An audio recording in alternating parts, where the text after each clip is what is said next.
Donald Trump is like an old boyfriend who you broke up with, but he just won't go away.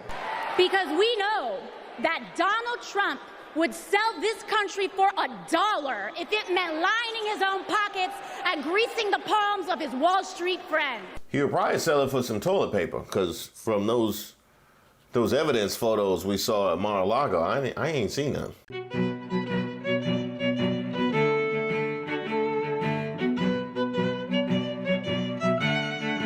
Hi, welcome to Street Politics. My name is Reese Waters. Now, a lot of you guys probably know that I am here in our nation's capital. I was born in Washington, D.C. and grew up in Prince George's County, Maryland, and I have a ton of pride in both. But there are a lot of places that are near and dear to my heart. My father is from North Carolina. My mother is from South Carolina.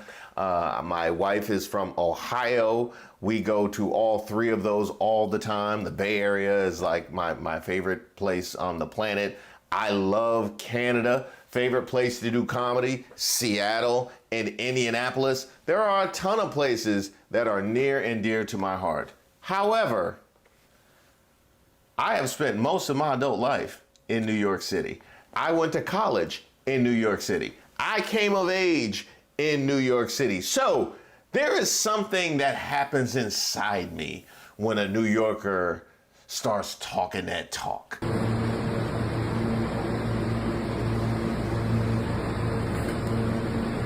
Now, I was here minding my own black business. And I'm here to do my black job. And House Minority Leader Hakeem Jeffries came on and gave me all the warm and fuzzies. He was talking that talk. It's time to go to New York, y'all. It's a high honor and a distinct privilege as a Brooklynite, New Yorker, and as an American. Yeah. Now the road ahead will not be easy, which brings me to you-know-who.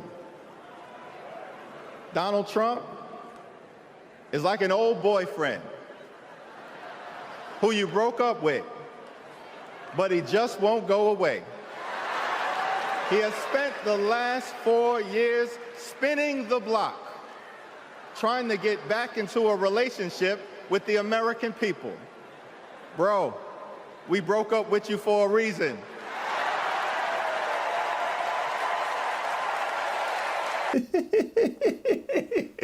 That is a perfect analogy and also a very relatable one. I've actually been on all sides of that. Apparently, so has the girl who they panned to. Particularly savage timing there. Bro, we broke up with you for a reason.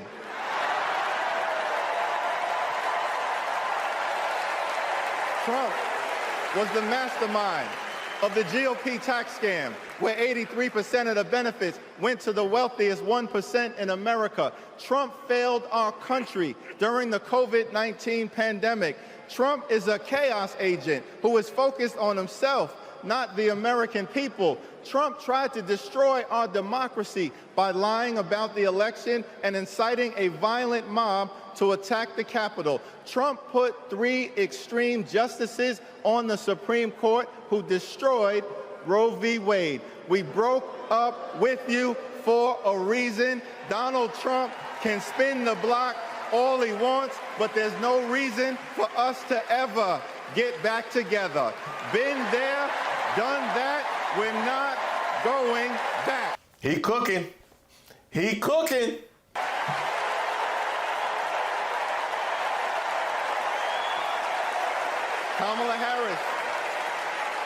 Kamala Harris and House Democrats will always put people over politics. Kamala Harris and House Democrats will lower costs and grow the middle class. Kamala Harris and House Democrats will fix our broken immigration system and secure the border. Kamala Harris and House Democrats will strengthen the relationship between the police and the community. Kamala Harris and House Democrats will continue to combat the climate crisis with the fierce urgency of now. Kamala Harris and House Democrats will protect Social Security, protect Medicare, protect Medicaid, protect the Affordable Care Act, protect working families, protect small businesses, protect the middle class, protect free enterprise, protect our children, protect our seniors, protect our veterans, protect our unions, protect our dreamers, and always protect a woman's freedom to make her own reproductive health care decisions.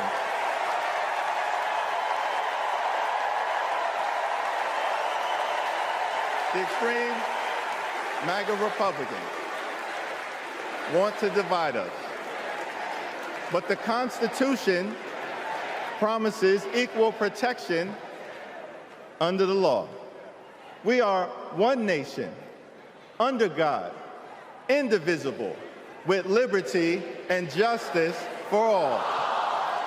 Together, together, together, let's build a brighter future for our children and our grandchildren. In the Old Testament, book of Psalms, the scripture tells us that weeping may endure during the long night, but joy will come in the morning.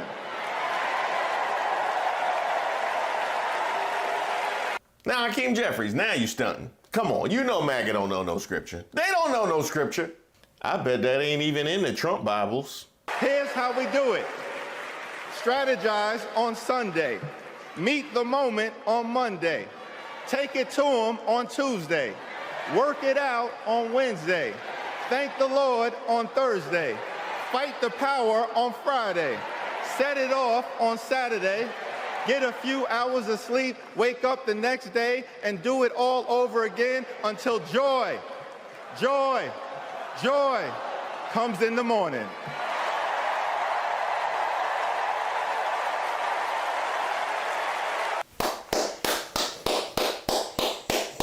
Somebody sign that man. Somebody sign that man. Now there's only 76 days left. There are only 76 days left. We must continue to speak up. We must continue to show up. We must continue to stand up, not as Democrats or Republicans, but as Americans. And when we do, nothing can stop Kamala Harris from becoming the 47th President of the United States of America. Nothing can stop House Democrats from taking back the majority. Nothing can stop the American people from continuing our march toward a more perfect union. Nothing can stop us. We're all the way up. God bless you. God bless Kamala Harris. May God bless the United States of America.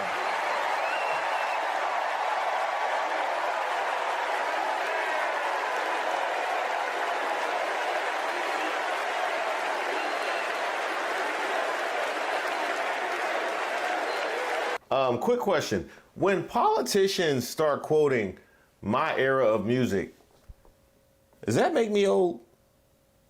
Does that make me, I'm just thinking about the politicians that I grew up with. If they was quoting music that I was actively listening to, I would go ahead and just buy a walker right now or one of them chairs for the shower. What I also appreciated about Hakeem Jeffries is he gave me a reason to spin the block on AOC's phenomenal speech from earlier in the convention. Talk that talk, AOC! Thank you, Chicago, for your energy. Thank you, Kamala Harris and Tim Walz, for your vision.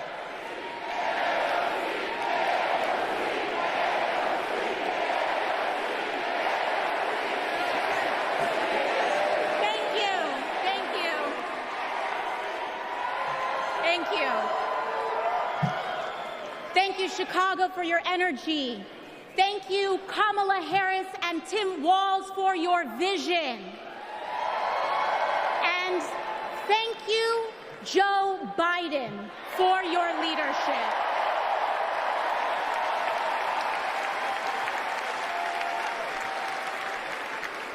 You know, 6 years ago, I was taking omelet orders as a waitress in New York City. Yep. I didn't have health insurance. My family was fighting off foreclosure, and we were struggling with bills after my dad passed away unexpectedly from cancer. Like millions of Americans, we were just looking for an honest shake. And we were tired of a cynical politics that seemed blind to the realities of working people. It was then, only through the miracles of democracy and community, that the good people of the Bronx and Queens chose someone like me to elect them in Congress.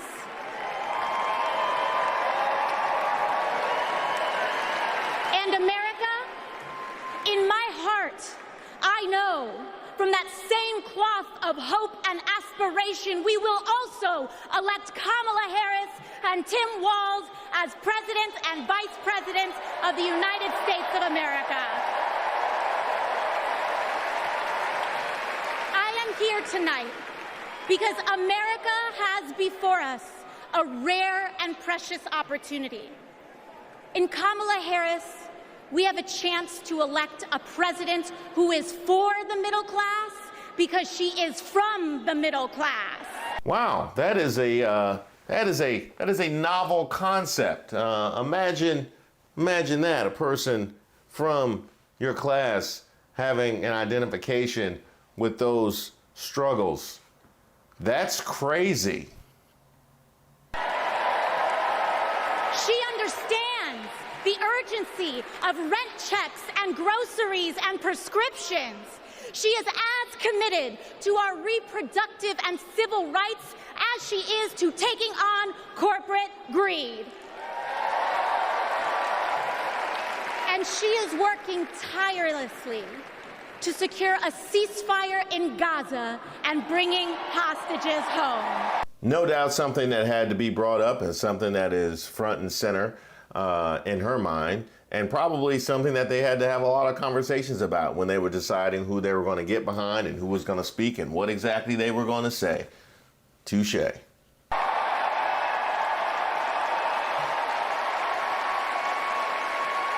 Kamala Harris, I see a leader who understands. I see a leader with a real commitment to a better future for working families. And Chicago, we have to help her win. Because we know that Donald Trump would sell this country for $1 if it meant lining his own pockets and greasing the palms of his Wall Street friends. He would probably sell it for some toilet paper, because from those evidence photos we saw at Mar-a-Lago, I ain't seen them. No, it was nothing but boxes in there. And I, for one, am tired of hearing about how a two-bit union buster thinks of himself as more of a patriot than the woman who fights every single day to lift working people out from under the boots of greed, trampling on our way of life.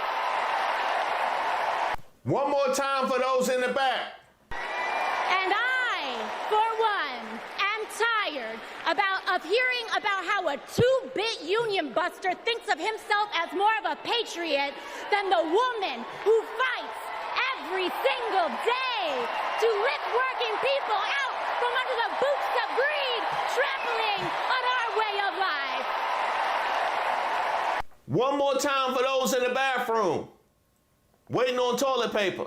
And I, for one, am tired of hearing about how a two-bit union buster thinks of himself as more of a patriot than the woman who fights every single day to lift working people out from under the boots of greed, trampling on our way of life. The truth is, Don, you cannot. Somebody help Jesse. Did somebody get Jesse? Y'all left him there? Is he still there? The truth is, Don, you cannot love this country if you only fight for the wealthy and big business.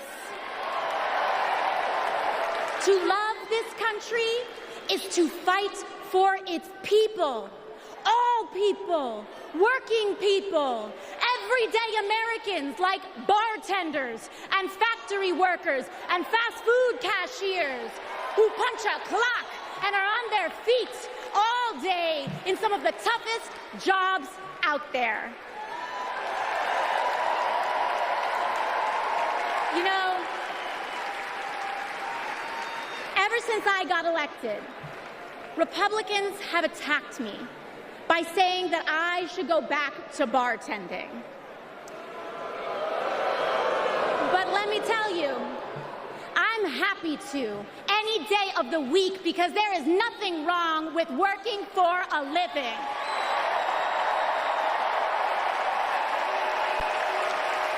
You gotta love the elitism that emanates from a party that loves to accuse the other party of being elitist. I mean, the fact that this doesn't occur to these red hats, I believe former Trump White House press secretary Stephanie Grisham addressed this directly. I spent Easter, Thanksgiving, Christmas, and New Year's all at Mar-a-Lago. I saw him when the cameras were off. Behind closed doors, Trump mocks his supporters. He calls them basement dwellers. But of course, you know better. You got a Trump Bible. Imagine having leaders in the White House who understand that. Leaders like Kamala and Tim. But Chicago, just because the choice is clear to us does not mean that the path will be easy. Over the next 78 days, we will have to pour every ounce, every minute, every moment into making history on November 5th. But we cannot send Kamala and Tim to the White House alone. Together, we must also elect strong Democratic majorities in the House and in the Senate so that we can deliver on an ambitious agenda for the people. Something I have not heard a lot of people address during the course of this week are the down ballot elections. Very well said, AOC. Because if you are a working parent trying to afford rent and childcare, Kamala is for you. If you are a senior who had to go back to work because your retirement didn't stretch far enough, Kamala is for you. If you're an immigrant family just starting your American story, Kamala is for you. America, when we knock on our neighbor's door, organize our communities, and elect Kamala Harris to the presidency on November 5th, we will send a loud message that the people of this nation will not go back. We choose a new path and open the door to a new day, one that is for the people and by the people. Thank you. Thank you very much. God bless. God bless you all.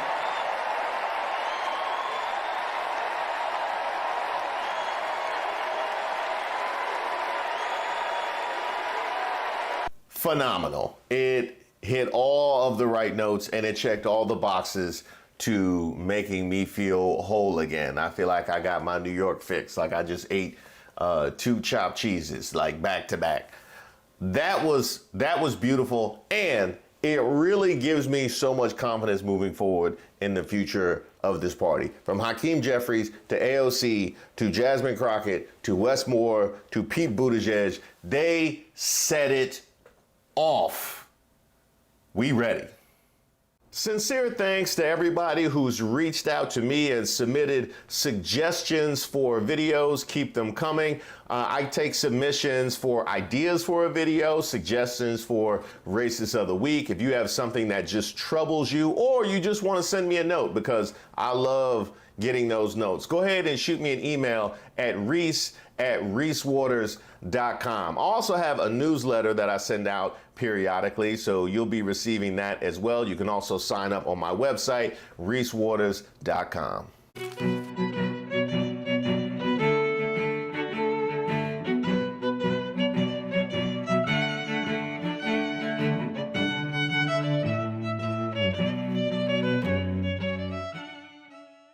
As somebody that is actually a member of said fan base, he's not wrong, okay? He's not wrong.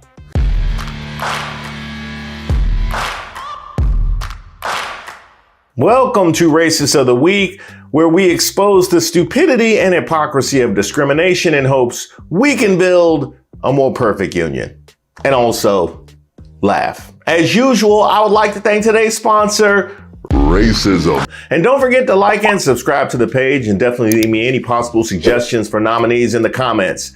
Today's nominee, Jerry Jones and the NFL.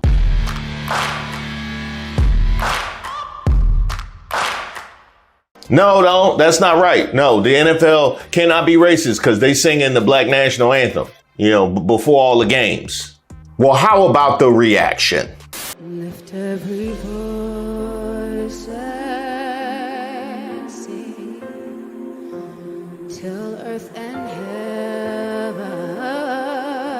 Well, that's not the NFL's fault, though. They can't help that some of their fans are racist. I mean, those people take their cues from outspoken right-wing nuts like Harrison Butker.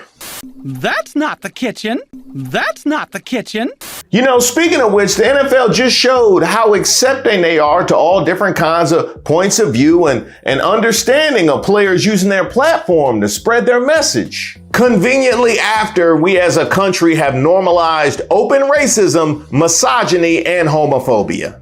But I would venture to guess that the majority of you are most excited about your marriage and the children you will bring into this world. He's a kicker for the Kansas City Chiefs, and I learned that kickers rarely get tackled. So based on his misogynistic rant during a recent commencement address, I'm guessing this Bible thumper thumped himself a little too hard with his Bible and gave himself CTE. Some of you may go on to lead successful careers in the world, but I would venture to guess that the majority of you are most excited about your marriage and the children you will bring into this world, and embrace one of the most important titles of all, homemaker. First of all, Harrison, you're a kicker, so you have one important part of your body, and it's not your fucking brain. I can tell you that my beautiful wife, Isabel, would be the first to say that her life truly started when she began living her vocation as a wife and as a mother. Isabel's dream of having a career might not have come true, but if you asked her today if she has any regrets on her decision, she would laugh out loud without hesitation and say, heck no. Isabel, please blink twice if you need us to call for help.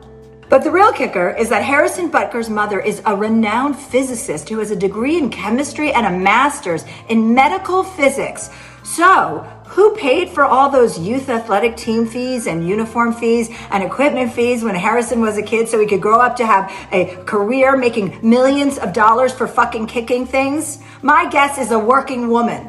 Harrison, this is the first time I've heard about you, and hopefully the last. And after this, I'm going to go ahead and do what your fellow teammate does and just pretend like you don't exist. I don't talk to Harrison all year long, man. I just let him do his thing. We sit right beside each other in team meeting, and I don't say one word to him. Well, the NFL has come a long way. Well, that much is true.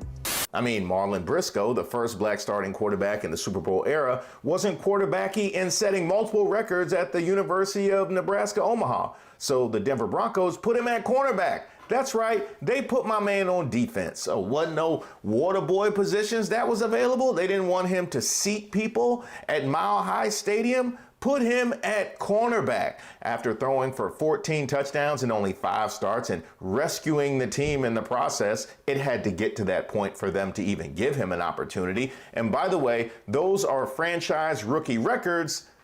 The Broncos still didn't think he was quarterbacky enough, and he had to continue his career as a receiver. Then there's Warren Moon, who wasn't quarterbacky enough, despite winning MVP of the Rose Bowl in 1977, had to go to the Canadian Football League and throw for 5,000 yards in a season to get an opportunity. Hey, You remember when Charlie Ward won a national championship and a Heisman Trophy, and everybody knew he'd be the first black quarterback drafted in the first round since 1978, but then the NFL team said he was too short?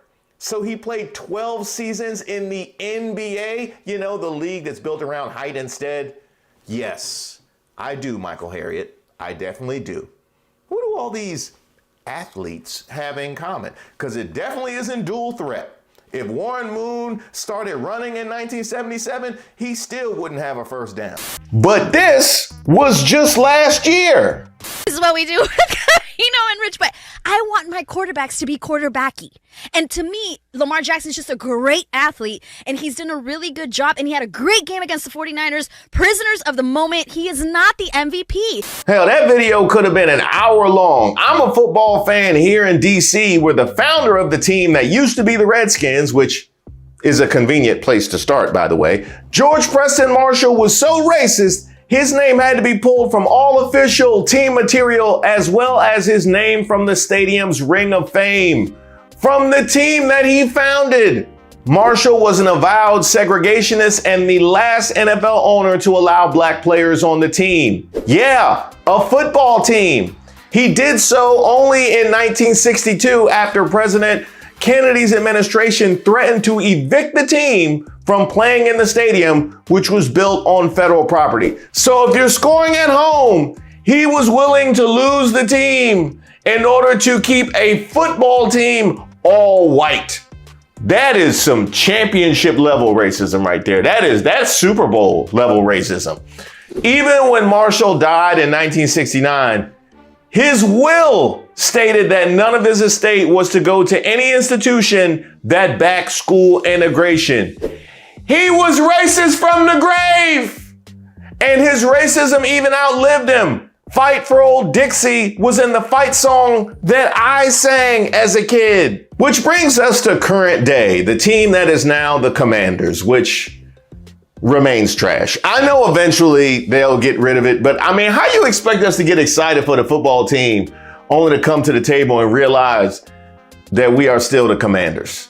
This is from Front Office Sports. The Commanders fired an executive, Raul Enteen, after he was secretly recorded by a woman working for longtime far-right cornball James O'Keefe. In the videos, Enteen answers a series of increasingly direct questions about his workplace while being recorded. A woman off camera repeatedly asks Enteen about his job duties, history, and workplace. She's identified in the video only as an operative for O'Keefe's company. The video advertises O'Keefe's American Swiper campaign to hire people to use dating apps to entrap and record unwitting subjects. And by unwitting subjects, we mean people that use dating apps, for dating. That is the world that we're in right now. If it's not somebody getting you to support somebody politically, if it's not somebody trying to fill out their kickball team, it's somebody working for James O'Keefe. Thank you for making the world a far worse place and making me extremely grateful to be married. I will say that, extremely grateful. Who knows what videos they'd have got of me back in the day. Now, if you're thinking that these have to be the worst people on the internet, you would be right. For years, O'Keefe produced similar videos of liberals and Democratic operatives for Project Veritas until he was fired in 2023 after the organization's board said he spent an excessive amount of donor funds in the last 3 years on personal luxuries. Last year, the Westchester, New York district attorney said it was criminally investigating O'Keefe. At the time, his lawyer said the investigation stemmed from disgruntled former employees of Project Veritas who had a problem with their CEO using too many car services to pay for fundraising efforts, which paid their salaries. The car services paid their salaries. Now, as for what he actually said, the video showed Enteen, the team's VP of content, insulting, quote, mouth-breathing fans, racist owners, and homophobic players. Quote, most of the fans, I would say, are high school educated alcoholics, adding that they are mouth breathers. Now, as somebody that is actually a member of said fan base, he's not wrong, okay? He's not wrong, all right? He is accurate. You just can't say that as a representative of the team. Once it's out there, you can't pull that one back. Now, though O'Keefe has an extensive history of selectively editing videos or outright doctoring them, the Commanders distanced themselves from NT in a statement on Wednesday. Quote, the language used in the video runs counter to our values at the Commanders organization. We have suspended the employee pending an internal investigation and will reserve further comment at this time. He was later fired.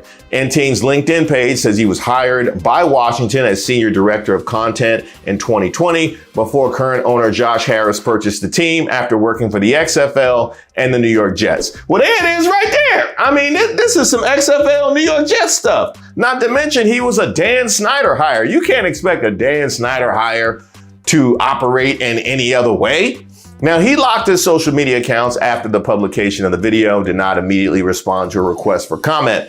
The videos show NT calling NFL Commissioner Roger Goodell a $50 million puppet and saying Cowboys owner Jerry Jones is the true commissioner. NT appears cynical about the league's performative social justice initiatives and said Jones, quote, hates gay people and black people.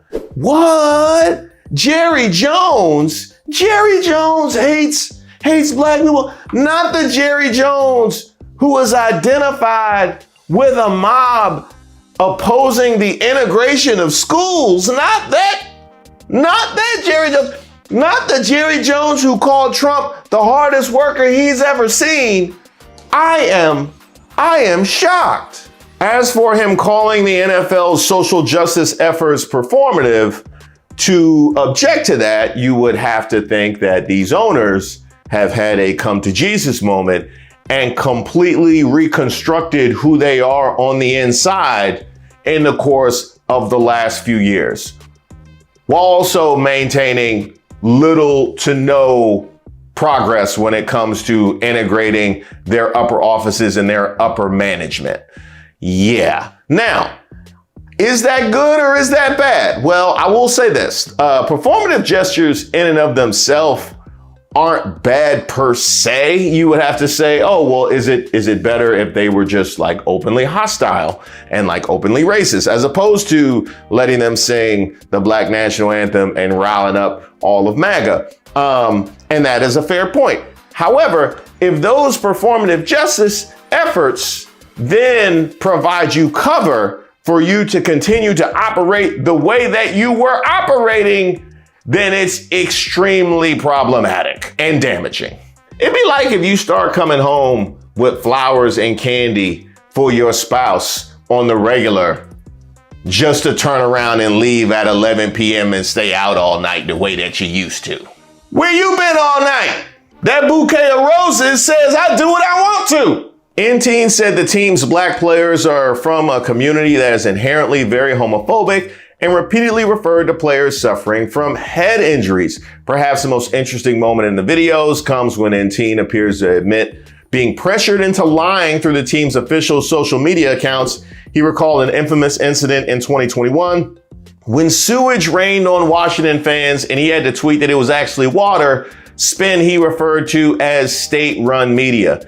And if you are at all familiar with Dan Snyder, you know that is not an exaggeration. That is definitely not an exaggeration, nor is it the idea of sewage raining down on fans. I had to look up again and see what year that was, because it feels like sewage regularly spills down on fans of that particular franchise. In fact, anytime that we watch a game of this franchise and there is not sewage that is spilling down on fans, we consider a win.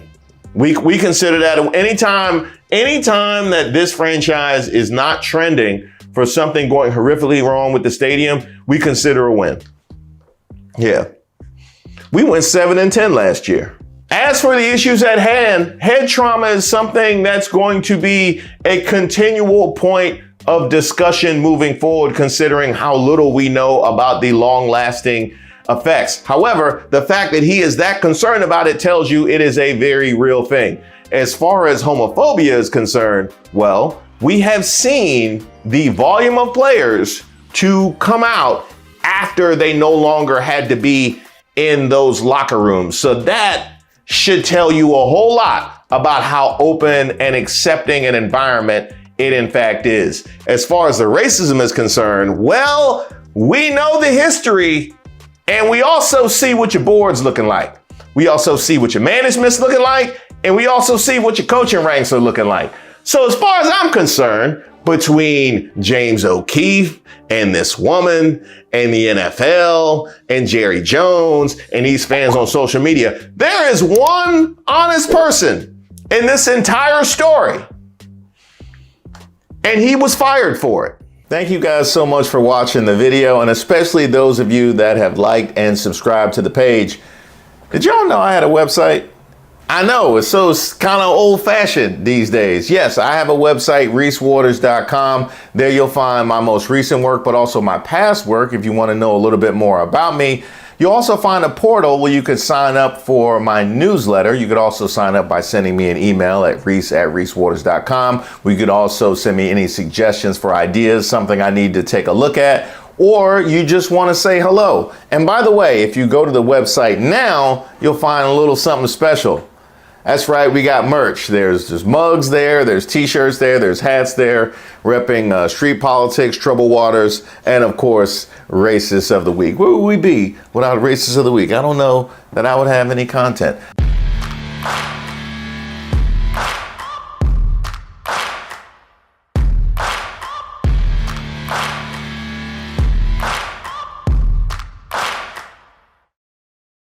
I'm sorry, did you just categorize people of color alongside perverts and the disabled?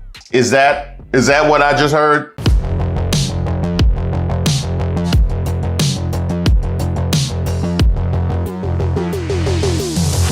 Hi, my name is Reese Waters. Don't forget to like the video and subscribe to the page. Now, I've already covered the bias of our national media. We want to attack Kamala Harris just for laughing. And then turn around and treat this man like he's senile. You know, that's just Trump being Trump. As if this isn't a red flag. You take a look at bacon and some of these products, and some people don't eat bacon anymore. And we are going to get the energy prices down. When we get energy down, you know, this was caused by their horrible energy wind. They want wind all over the place. But when it doesn't blow, we have a little problem. Because we certainly know it was for Biden. I also thought it was interesting that she didn't take any responsibility at the end for telling the American people that Joe Biden was fine and he was strong. I mean, we all know that's not true. That's why he's out of the race, and she's still standing by the idea that he was fine and he's strong and that he's fine today. Nobody believes that. And I just think at some point, then why isn't he running? Because he's too old, point blank. Same reason why Donald Trump probably shouldn't be running. I also owe y'all a piece about our local news, and specifically Sinclair. Oh, Sinclair, you thought you was slick. You thought you was slick because I got distracted because our politics are just so insane and crazy that I didn't have the time to devote an entire video to you. Oh, I'ma get there. This is extremely dangerous to our democracy. This is extremely dangerous to our democracy. This is extremely dangerous to our democracy. This is extremely dangerous to our democracy. This is extremely dangerous to our democracy. This is extremely dangerous to our democracy. Actually, I wasn't even talking about that. That was even before I was doing troubled waters. So y'all go back a long time when it comes to this kind of media manipulation. I was talking about this. I didn't forget. The Sinclair Broadcast Group, which is owned by a right-wing media mogul, seems to be working hard to push dubious claims about President Biden's mental fitness for office. And they're pushing it to millions of Americans. Aaron Rupar of Public Notice and Judd Legum of Popular Information highlighted how Sinclair has aggressively worked the claims about Biden's age into dozens of local broadcasts across the country. Wall Street Journal has published a story which calls the mental fitness of President Biden into question. As the Wall Street Journal is out with new reporting calling into question the mental fitness of President Joe Biden. The issue could be an election decider. The issue could be an election decider. Election decider. The issue could be an election decider. Mental fitness. Mental fitness. And the mental fitness. Fitness of President Joe Biden. Yes, we have manipulated cable news. We have manipulated print media. We got manipulated local news now. Well, certainly YouTube and independent journalism would be the answer, because obviously that would be free of that kind of influence. But we begin tonight with Russia still listening and still interfering in our elections. That is what we learned when the Justice Department announced indictments and sanctions Wednesday in a scheme that sounds straight out of 2016. The DOJ charged 2 Russian media executives in an alleged plot to illegally funnel millions of dollars to right-wing influencers by way of a pro-Trump media outlet. Specifically, the department charged 2 employees of Russian-backed media company RT with a nearly $10 million plan to fund an unnamed Tennessee content creation company as one of their covert projects to influence American politics. The company's description matches that of Tennessee-based Tenet Media, according to a review by NBC News of details included in the indictment. In a related but separate legal action, prosecutors seized 32 Russian-controlled web domains tied to a broader Russian influence campaign accused of spreading propaganda through bogus news sites to American voters.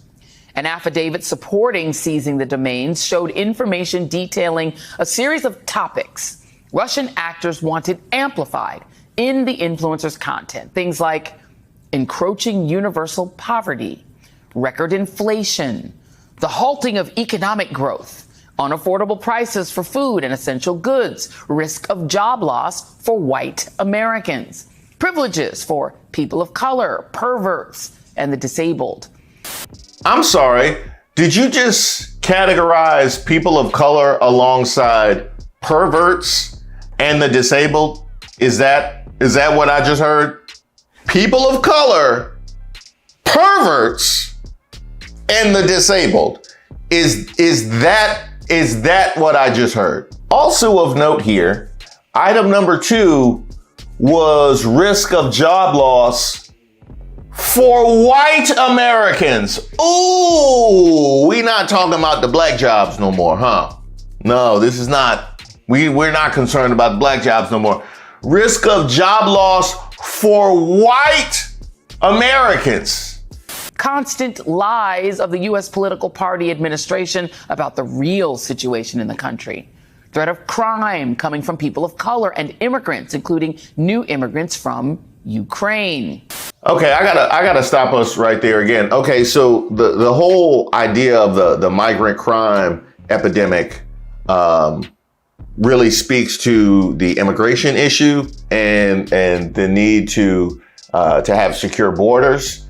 How does people of color, if you include crime from people of color alongside immigrant crime, now you're just racist. So is that what? Oh, that is it. Okay. Oh, it just is. It's just racism. Okay. All right. On foreign policy and at the expense of the interests of white U.S. citizens. Okay, I'm gonna have to stop us again right now. So. Black people, I know, contrary to popular opinion, pay taxes. So if there's overspending on foreign policy, that would also affect Black citizens as well as Latino citizens as well as Asians. No, they don't. Oh, it's just racism. It's just open racism. Okay, all right. Constant lies to the voters by U.S. political party B in power, and last but not least, America is suffering a defeat despite candidate B's efforts. We are being drawn into the war. Our guys will die in Ukraine. Now, if that also sounds like a list of pro-Trump right-wing talking points, or frankly, your average day on Fox, it essentially is. But it also highlights how Russia launders its propaganda into the American psyche, especially through the use of social media, which is why Tenet Media came in handy. The indictment notes Company One, which describes itself as a network of heterodox commentators that focus on Western political and cultural issues, the exact same language used by Tenet Media on its website and social media channels. Oh, that's awkward. Y'all use the same. You just copied and paste from the. Wow, that is. Come on, man. ChatGPT could have paraphrased that for you. Frankly, your average day on Fox, it essentially is. But it also highlights how Russia launders its propaganda into the American psyche, especially through the use of social media, which is why Tenet Media came in handy. The indictment notes Company One, which describes itself as a network of heterodox commentators that focus on Western political and cultural issues, the exact same language used by Tenet Media on its website and social media channels, and identifies 6 commentators as its talent. The indictment doesn't name them, but Tenet Media has 6 right-wing YouTube commentators on its roster. Tim Pool, Benny Johnson, Dave Rubin, Taylor Hanson, Lauren Southern, and Matt Christensen. And you would be forgiven if right now you're asking yourself, who? Just know that some of them are prominent MAGA celebrities. They adamantly deny involvement in posts on Elon Musk's ex-Twitter. Tim Pool said that he and others were deceived and were victims. Dave Rubin claimed he knew absolutely nothing about any of this fraudulent activity. Oh, we'll get into that a little bit later. Y'all are victims. Victims of those Benjamin Franklins. That's what you is. The indictment does suggest the unnamed commentators were unaware that they were being paid by Russian efforts. But a look into the internet presence of some of these creators' content shows what Russia was looking for. What else is going on with Ukraine these days? It's not just that we are funding the war. Everyone knows that we're funding a war, which you might argue if you're funding the war, if you're paying for the war, maybe that means you're in the war, but we've never actually gotten authorization for this war. Our leaders keep telling us that this is the most important thing in town. This is psychotic. Ukraine is the enemy of this country. Ukraine is our enemy, being funded by the Democrats. I will stress this again. One of the greatest enemies of our nation right now is Ukraine. Ukraine is the greatest threat to this nation and to the world. We should rescind all funding and financing, pull out all military support, and we should apologize to Russia. We actually didn't even do that video justice. Let's go ahead and run that clip in its entirety. But I don't know that it matters anymore. This is psychotic. Ukraine is the enemy of this country. Ukraine is our enemy, being funded by the Democrats. I will stress this again. One of the greatest enemies of our nation right now is Ukraine. They are expanding this war. Now, don't get me wrong. I know you've got criminal elements of the U.S. government pushing them and guiding them and telling them what to do. Ukraine is now accused, a German warrant issued for blowing up the Nord Stream pipeline, triggering this conflict. Ukraine is the greatest threat to this nation and to the world. We should rescind all funding and financing, pull out all military support, and we should apologize to Russia. The man went as far as to apologize to Russia. Ooh, that's not going to look good. That is not going to look good with these. And sometimes you just got to know when to fall back and know when they got you. Just make sure you save that money, put it in a good mutual fund or something. Apologize to Russia. Of course, it's not like Russia had to pay everyone, since we all know there are elected officials willing to push the Kremlin line for free.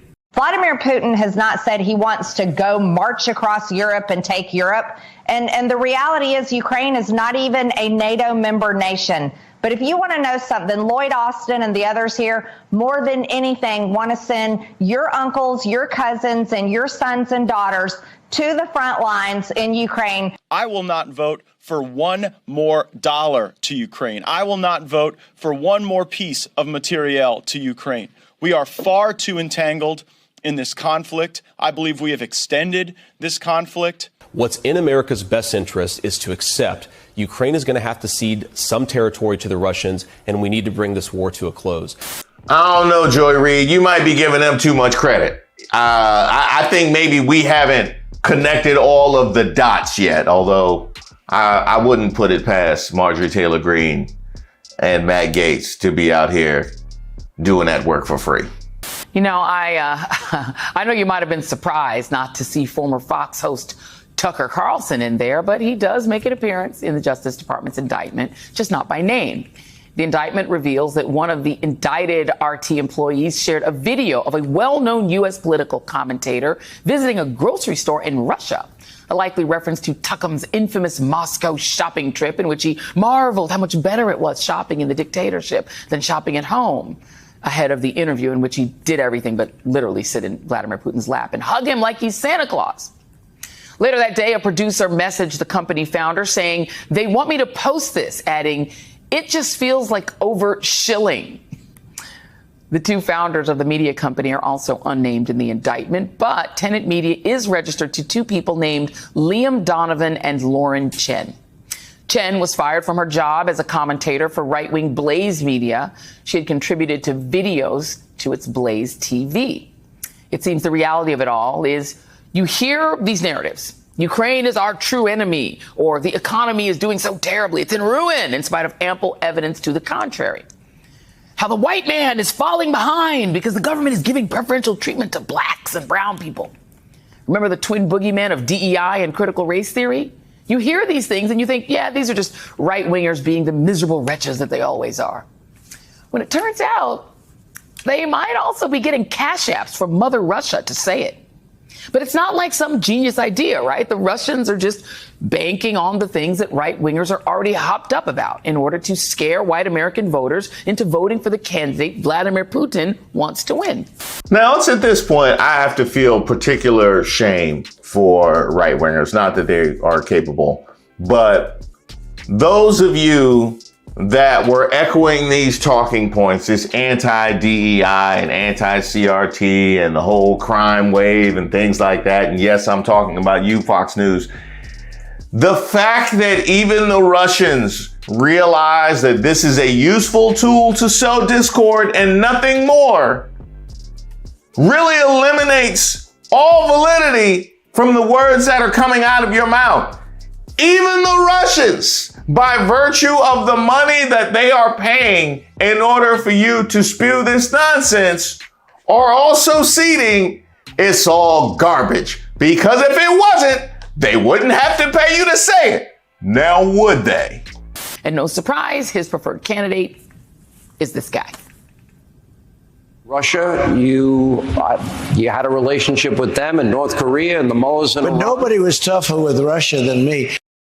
Joining me now is David Korn, Washington bureau chief for Mother Jones and MSNBC political contributor, and Anand Giridharadas, publisher of the newsletter The Ink and MSNBC political analyst. Thank you both for being here. David, I will start with you. It is sort of remarkable to see the complete capture of the U.S. Republican Party by pro-Russian interests. So this group that is now indicted, it's not like they had to work hard. The right has already been pre-captured to the Russian side. But what do you make of this indictment and what it is revealed?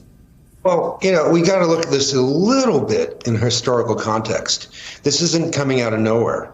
This is now the third election in a row that the Russians have tried to intervene to help Donald Trump. Now, Joy Reid had one of the publishers of The Ink on as a guest, and I just want you to listen to how he framed this indictment.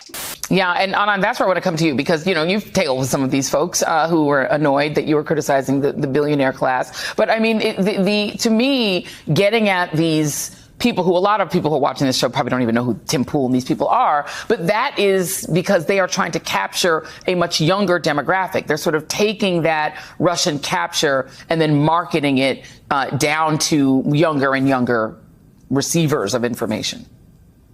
Yeah, we have a post up at The Ink tonight trying to look at this indictment in a larger light. And I'd say a couple things. First of all, there are a lot of things countries can do to each other, particularly when they're powerful countries like Russia. There's a big menu, right?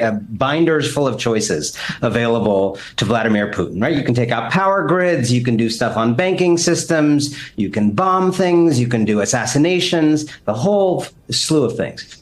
I think first we have to think about the fact that in these three elections, as David's talked about, basically the era we've lived in the last decade plus, the Russian weapon of choice to sabotage the United States of America and push it into democratic decay is the inflammation of our discourse.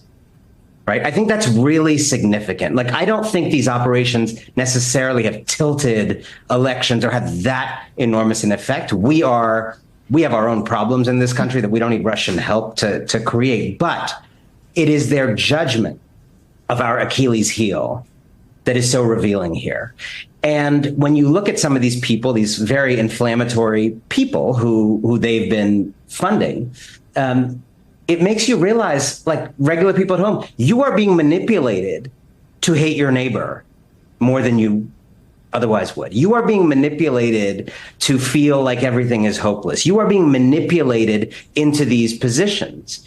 And in 2016, by the way, they did this to the left and the right. It was all over the place. And I think it actually fills me with a certain kind of hope that maybe this country is not as gone in terms of toxicity and the way we see each other and relate to each other as we perceive ourselves to be when we go online, when we go on YouTube, when we go on X. Maybe a certain amount of what has happened to us is this, forced inflammation from the outside, because it is their judgment that way we relate to each other, that way we see each other, the way we talk to each other will ultimately bring us down. Now, two incredible points that he just raised. I'll take the first one. The fact that in Russia's determination, we have been shown to be so susceptible to misinformation and disinformation and to hate and fear mongering that would be their weapon of choice. And don't think that lesson isn't lost on the Trump administration and the Trump campaigns since 2016 either. It just takes people that are devious, people that are divorced from any true feelings about this country and its well-being. It takes people that are just so independent of true American nationalism, like actual patriotism. It takes people so divorced from that as to go along with this particular scheme. Oh, wait, my bad. You're victims though, right? In the wake of this incredibly embarrassing indictment that shows several online right-wing figure like that right-wing commentator you just heard, Tim Pool, that they were allegedly unwitting secret paid agents of the Russian government attempting to sabotage our election and sow discord among the American populace. Many of those right-wing personalities have become very defensive. A couple of them called it a leaked indictment, which is funny, even though it's just a public court document. Poole did at least revise his response when that was pointed out to him. The point that many of them have been making, or the defenders have been making, to the extent they are presenting any defense at all, is to say, look, I didn't know where the money was from. I was paid to say what I would have said anyway. And honestly, I believe they're telling the truth on that. All the anti-immigrant rhetoric and the vile culture war bigotry is the kind of stuff they were saying before the Russians showed up to pay them for it. It's always the way this stuff works. The most effective tactic to manipulate public opinion through foreign influence or to change laws on behalf of the wealthy interests is not to find someone who is opposed to what you want to do and then give them cash and have them renounce publicly and tell them what to say. No, instead it's to go out and find people that are already aligned with those interests and then just subsidize the hell out of those folks by throwing money at them, by raising their profile so they can just keep doing what they were already doing. And ideally, they do it for a long time, and they're comfortable doing it. Comfortable, in this case, to the tune of $100,000 per video, which I gotta say is pretty cushy in the world of digital media. Now, I particularly would like to point to the line, I didn't know where the money was from. I didn't know what the money was for. Oh, because we're all just so used and accustomed to accepting huge sums of money without knowing exactly where it's from or what it was for. Oh no, I am such a victim because they forcibly placed hundreds of thousands of dollars into my account. My poor money that was already there was scared for its life. It didn't know where to go. It didn't know where to hide. And it just kept accumulating. And it was more and more money. And my poor already there savings ended up being dwarfed by comparison. So your best case scenario is you had no idea that you were mirroring Russian propaganda. and that you were unwittingly sowing discord in our society to make us weaker from the inside. That's your best case scenario, is you were just accepting large sums of money, didn't know what it was for, but your real opinions just happened to align with Russian propaganda and their very specific talking points in order to decay American society. Well, if that's the case, then you would definitely fall back from the internet at this point, right? If that was the case, that these were your real feelings and you see just how destructive and aligned with our enemy they are, you would certainly do some soul searching and decide that this probably isn't for you if this is where you land with things, right? Oh, no, you're not doing that. You're just going to stay here and continue to do it. Well, now I just got no other thing to conclude than that you're guilty. Like you left me no place to go. But I love the second point that was raised by the publisher, and that's where I would like to land. As wild as it is, knowing that there are these people out there that were pushing this kind of propaganda, we're inflaming people's emotions and inflaming people's feelings, also means that this might not have necessarily been organic to America in 2024. I can't at the same time see that this kind of manipulation is happening without also knowing that the people that I've been so appalled by have also been manipulated. And if that volume can be turned up, that means hopefully it can also be turned down. However, in order to turn it down means we have to somehow disconnect those minds from our manipulated media. And as I just laid out in the open, that manipulated media is absolutely everywhere. And that is why I'm troubled.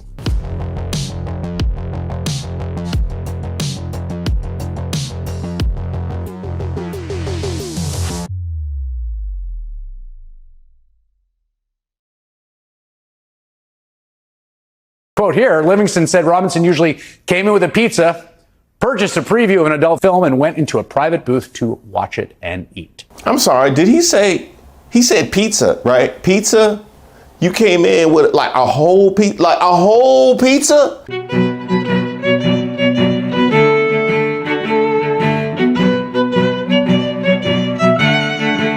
Welcome to Street Politics. My name is Reese Waters. Don't forget to like the video and subscribe to the page. Now, here I am minding my own business. And I'm here to do my black job. And y'all keep hitting me up. I want to let y'all know this video is y'all's fault. This is y'all's fault. Y'all be in my premieres. I sit here and want to have an innocent afternoon and y'all keep messaging me, Mark Robinson, Mark Robinson. Y'all keep emailing me, did you see the Mark Robinson story? Now, I have covered Mark Robinson before, so that's probably why y'all thought to hit me up. People of North Carolina, if you weren't already blown by this. Idiotic guy was on stage with Candace Owens a few days ago and asked her, what America are we going back to make America great again? The one where women couldn't vote or black people were swinging from trees? I would say to him if I was standing in front of him, I absolutely want to go back to the America where women couldn't vote. And this? Called to be led by men.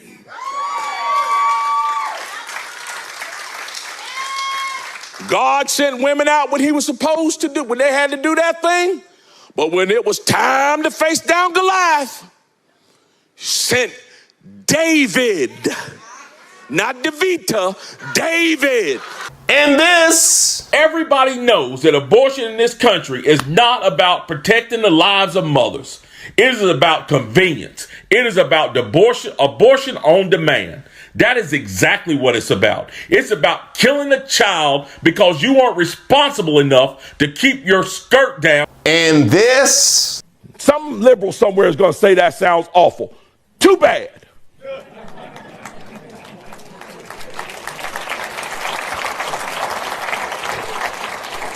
Get mad at me if you want to. Some folks need killing.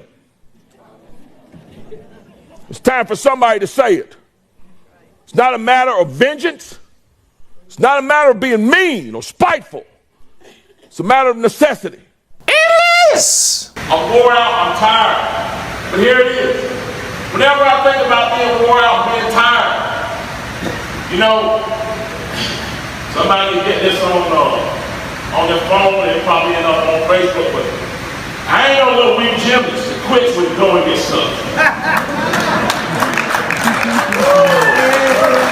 My generation is cut from a different cloth. Now, I don't quit when the going gets tough. Been plenty of times when I've been in the car, tired, dog tired, want to turn around and go back home. You see, I'm not doing this for myself.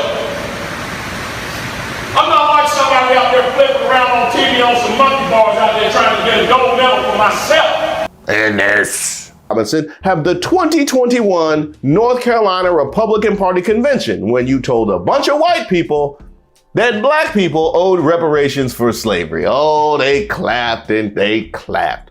Now we got this. Republican candidate for governor Mark Robinson is under scrutiny today. A Greensboro man claims that 20 years ago, he sold explicit videos to Robinson from an adult store in the Guilford County area. This what y'all wanted me to see? Huh?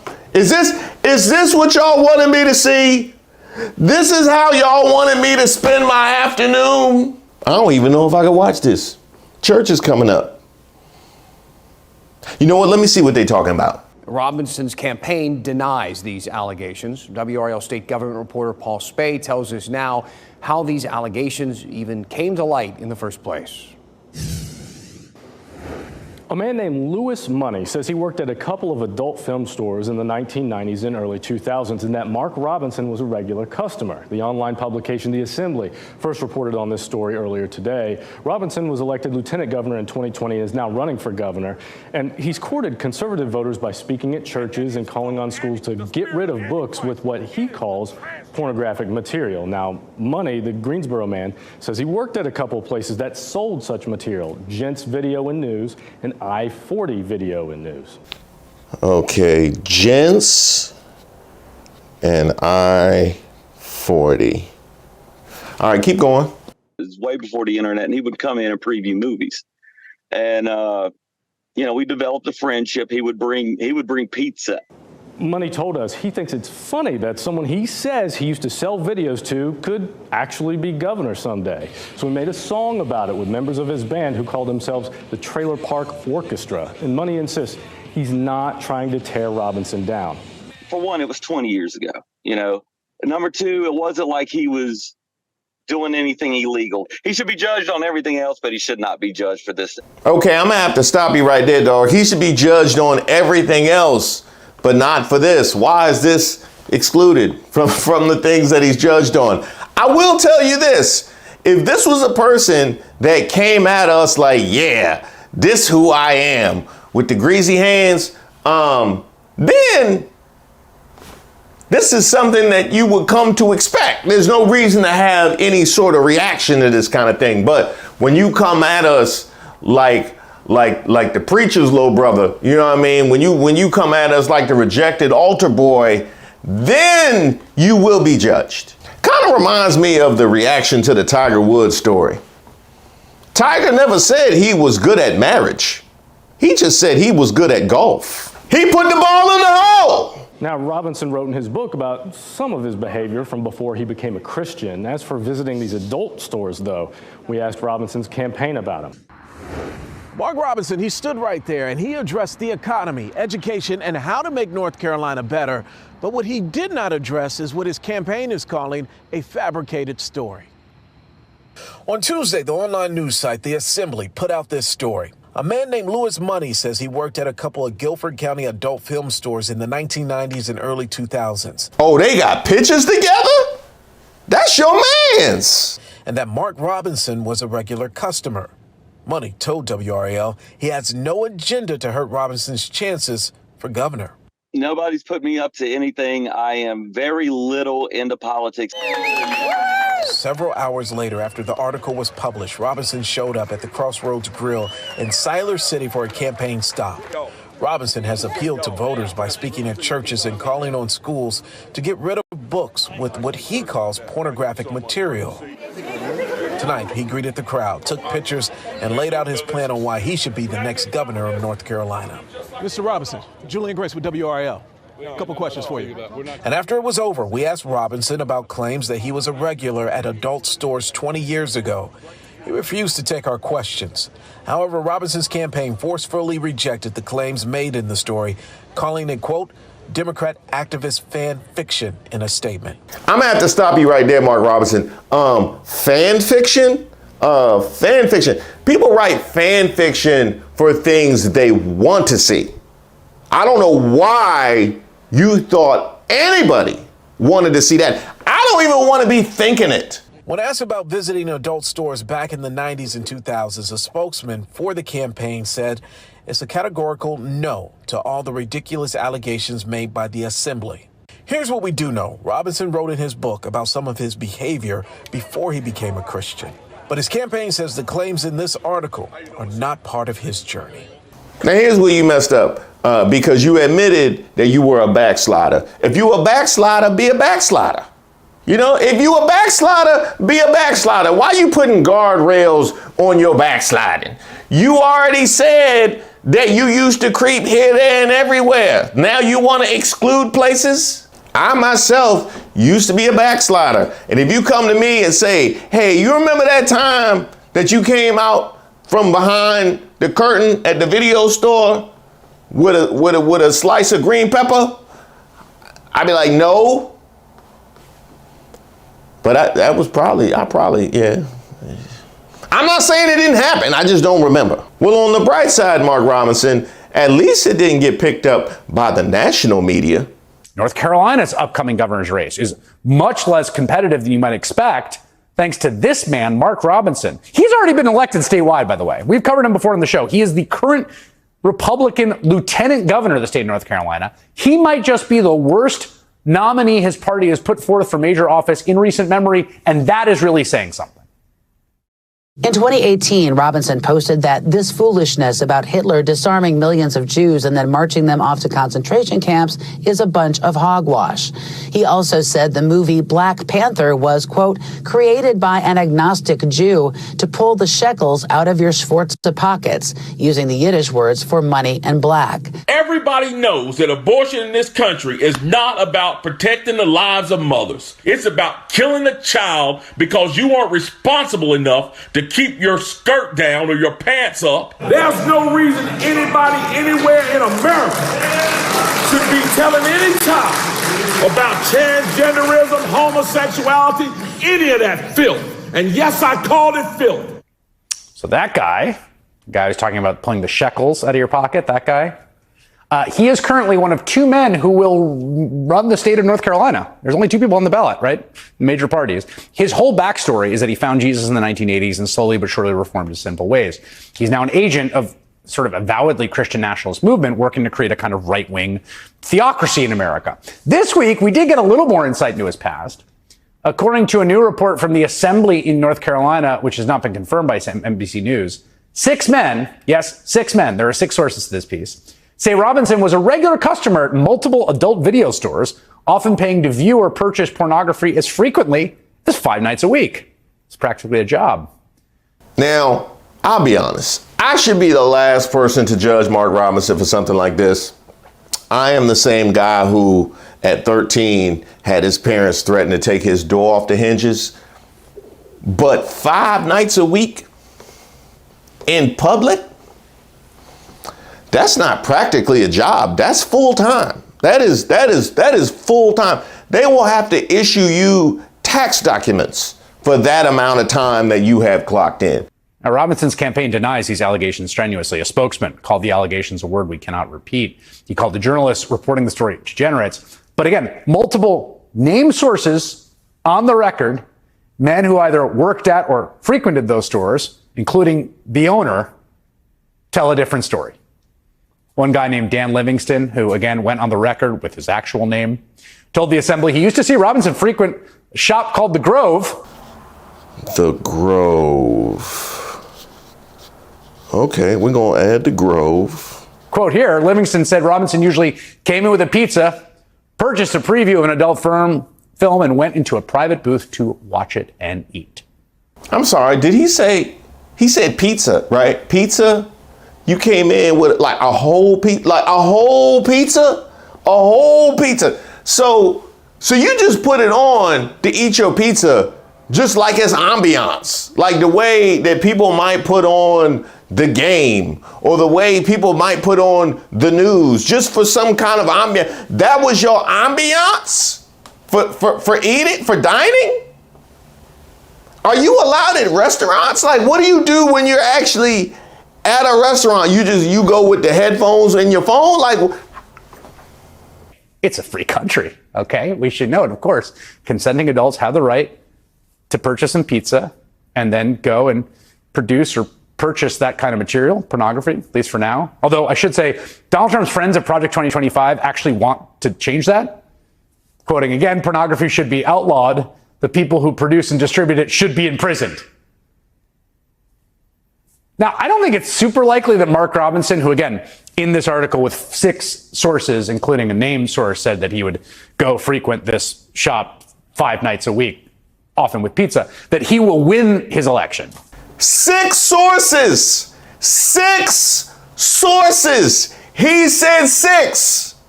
That booth couldn't have been that private. In no way that booth was that private. If 6 sources remember you from that long ago, were you sharing the pizza? Were y'all eating family style? How did you make it that hot? How were you that comfortable that you made it that hot that many people remember it from that long ago? But this is an example, again, of the Republican instinct to nominate these kinds of guys, the most extreme antisocial candidates. Now, let me try and evaluate this from Mark Robinson's perspective, which I know sounds crazy, but so I am supposed to believe, Mark Robinson, that you were a backslider back in the day and you have dedicated your life to the Lord and to public service and you moving forward in your life, okay? But 6 people, not 1, not 2, not 3, not even 4. 6 people remember seeing you at a place during the time that you said that you were backsliding from that long ago, and they all made it up. Like, is that what you're telling me? Is that what you're telling me? All of these people made something up from that long ago during a time where you admit that you was out here acting a fool. That's what I'm supposed to believe. This is almost as bad as the Stormy Daniels lies. And yes, Mark Robinson, I know you know Stormy Daniels. She came on when you had the slice of Supreme. This is almost as bad as the Stormy Daniels lies because the truth of the matter isn't actually even that bad. But the fact that you want to lie, now you just insulted me. Now you might be wondering, how did this information even come to light? Well, as much as I did not want to dig further into this story, let's look at the article, which reads, the morning of November 2022, the morning of the election, Money said he was working out at a Planet Fitness in High Point when he heard a loud voice bellow, "Lewis." I was like, who the hell knows me in High Point, he said. It was Robinson. They hadn't seen each other for at least a decade, he said. They talked for about 20 minutes. Okay, so they're on good terms. So it must have meant that he approved of his suggestions when he went to the back. I was like, dude, I'm so proud of you, man, Money recalled. I disagree with you, but I'm proud of what you accomplished for yourself. Yes, he has accomplished quite a bit since he emerged from the curtain. Money said he chided Robinson over the $25 he says he was owed for the bootleg porn tape. Y'all out here making bootlegs? I mean, look, I'm all for bootlegs, but those people, they earn their money. You know, they deserve that. I was like, I'm so glad that you didn't pay me, Money said. I tell everybody in the world that, you know, the lieutenant governor owes me money, so I don't even want your money anymore. Wow. He said Robinson laughed. I was like, man, I can't wait to do a song about it, Money said. He didn't chuckle with that one. He posted a photo of himself and Robinson on X and on his Facebook page, which is private. I disagree politically with this guy. However, we have always been cool, he wrote on Facebook. That's our lieutenant governor who still owes me money, LOL. Now, if there's any lesson to be learned, number one, don't take food. Don't take food into the preview. No, because you take food into, you make it hot for yourself. You make it hot for yourself, and that many people will remember you from that long. Number one, you don't take food in there. Number two, which, by the way, just is gross anyway, is quite frankly disturbing. That might be actually the most disturbing part of this story, is that he felt comfortable eating in that environment. Secondly, pay your debts. Pay your debts. Pay your debts. You had forewarning. The man said, I can't wait to make a song about this. You should have gone ahead and paid the man. Then he wouldn't have had anything to post. Now, would he?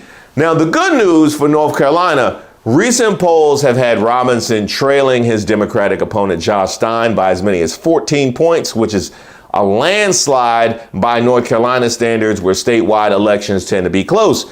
Now, for you, Mark Robinson, I know you might be feeling a ways about yourself right now. The fact that everybody knows you need hand sanitizer whenever you're at all anywhere in the vicinity. The good news for you, if this goes the way it looks like it's going, that just frees up more time for you. That frees up more time for the Grove.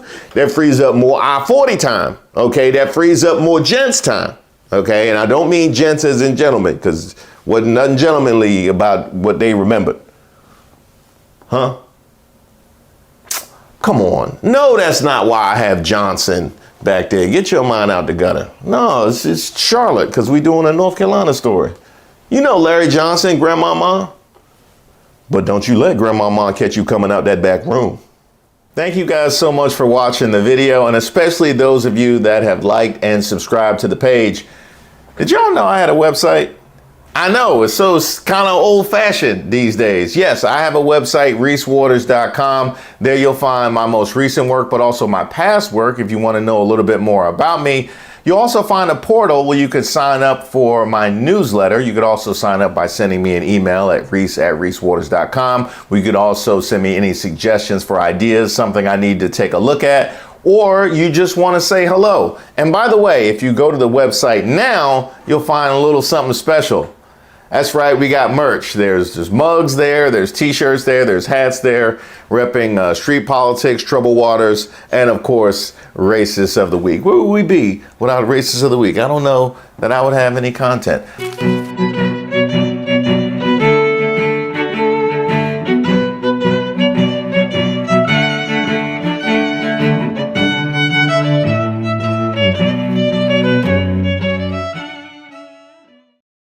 I was told if I got 63 million, which is what I got the first time, you would win. You can't not win. And I got millions of more votes than that, and lost by a whisker. Now we finally know why liars lie. Because when they tell the truth, all hell breaks loose.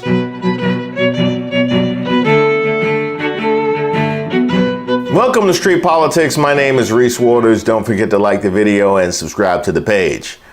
Okay, you guys saw the intro. Trump finally admits he lost the 2020 election. And I became president. Then the second time I got millions more votes than I got the first time. I was told if I got 63 million, which is what I got the first time, you would win. You can't not win.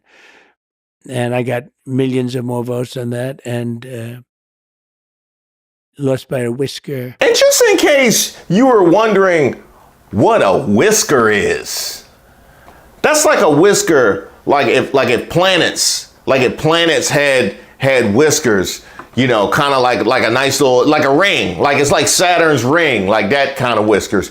Well, I can tell you this, Trump, MAGA is not going to take this well. So why did we do Stop the Steal? Why did anyone go to January 6th? Why is anyone sitting in jail? Why did anything bad happen to anybody?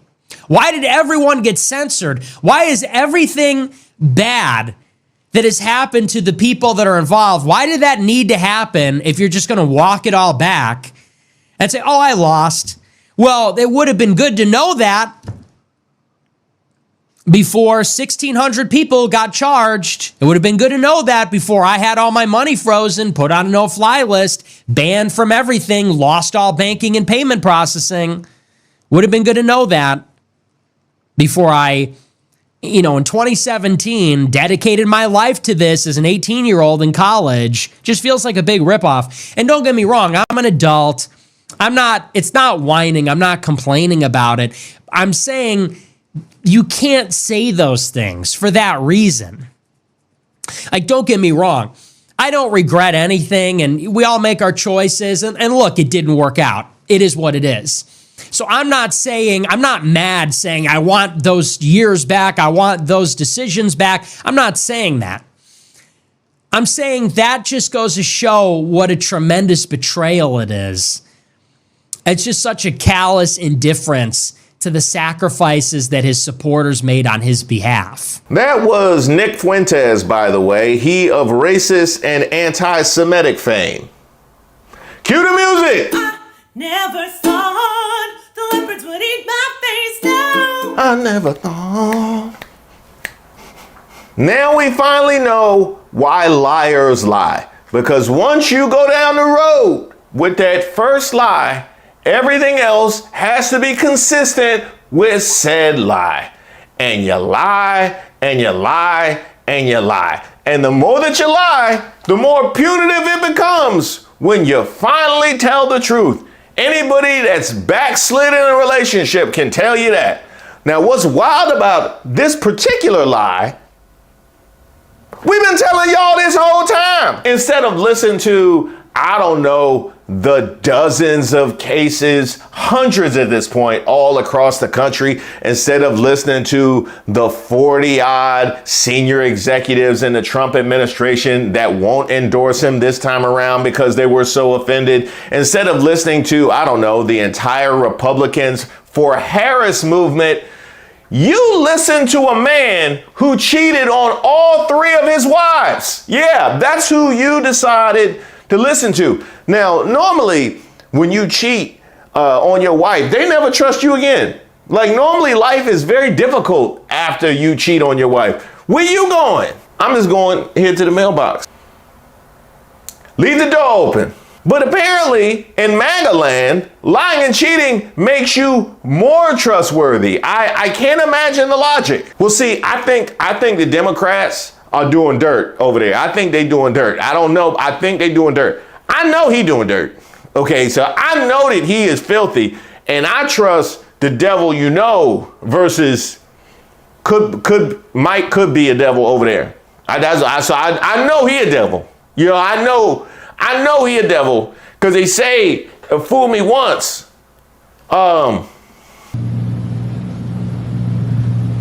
If fool me, we can't get fooled again. Maybe that's what they mean when they say that conservative women are more beautiful. It wasn't a physical thing. It wasn't physical beauty. It was that they will trust literally anything that you say. And I don't mean me. They wouldn't trust anything I say. I mean like a conservative man who is white. They will trust anything a conservative white man says. Which is what makes this so crazy. It's not even the first time that he's said this. 10 or 12 million votes more than that, more than anybody had ever got. We got the most votes of anybody, of any sitting president in history. And he beat us by a whisker. And here he is back in 2023. There's no way you could lose the election. And we got close to 75 million votes. And that's only what they agreed to. That's only what they say. It's much higher than that, but they agreed to it. So we got, based on that, we got 12 million more votes, right?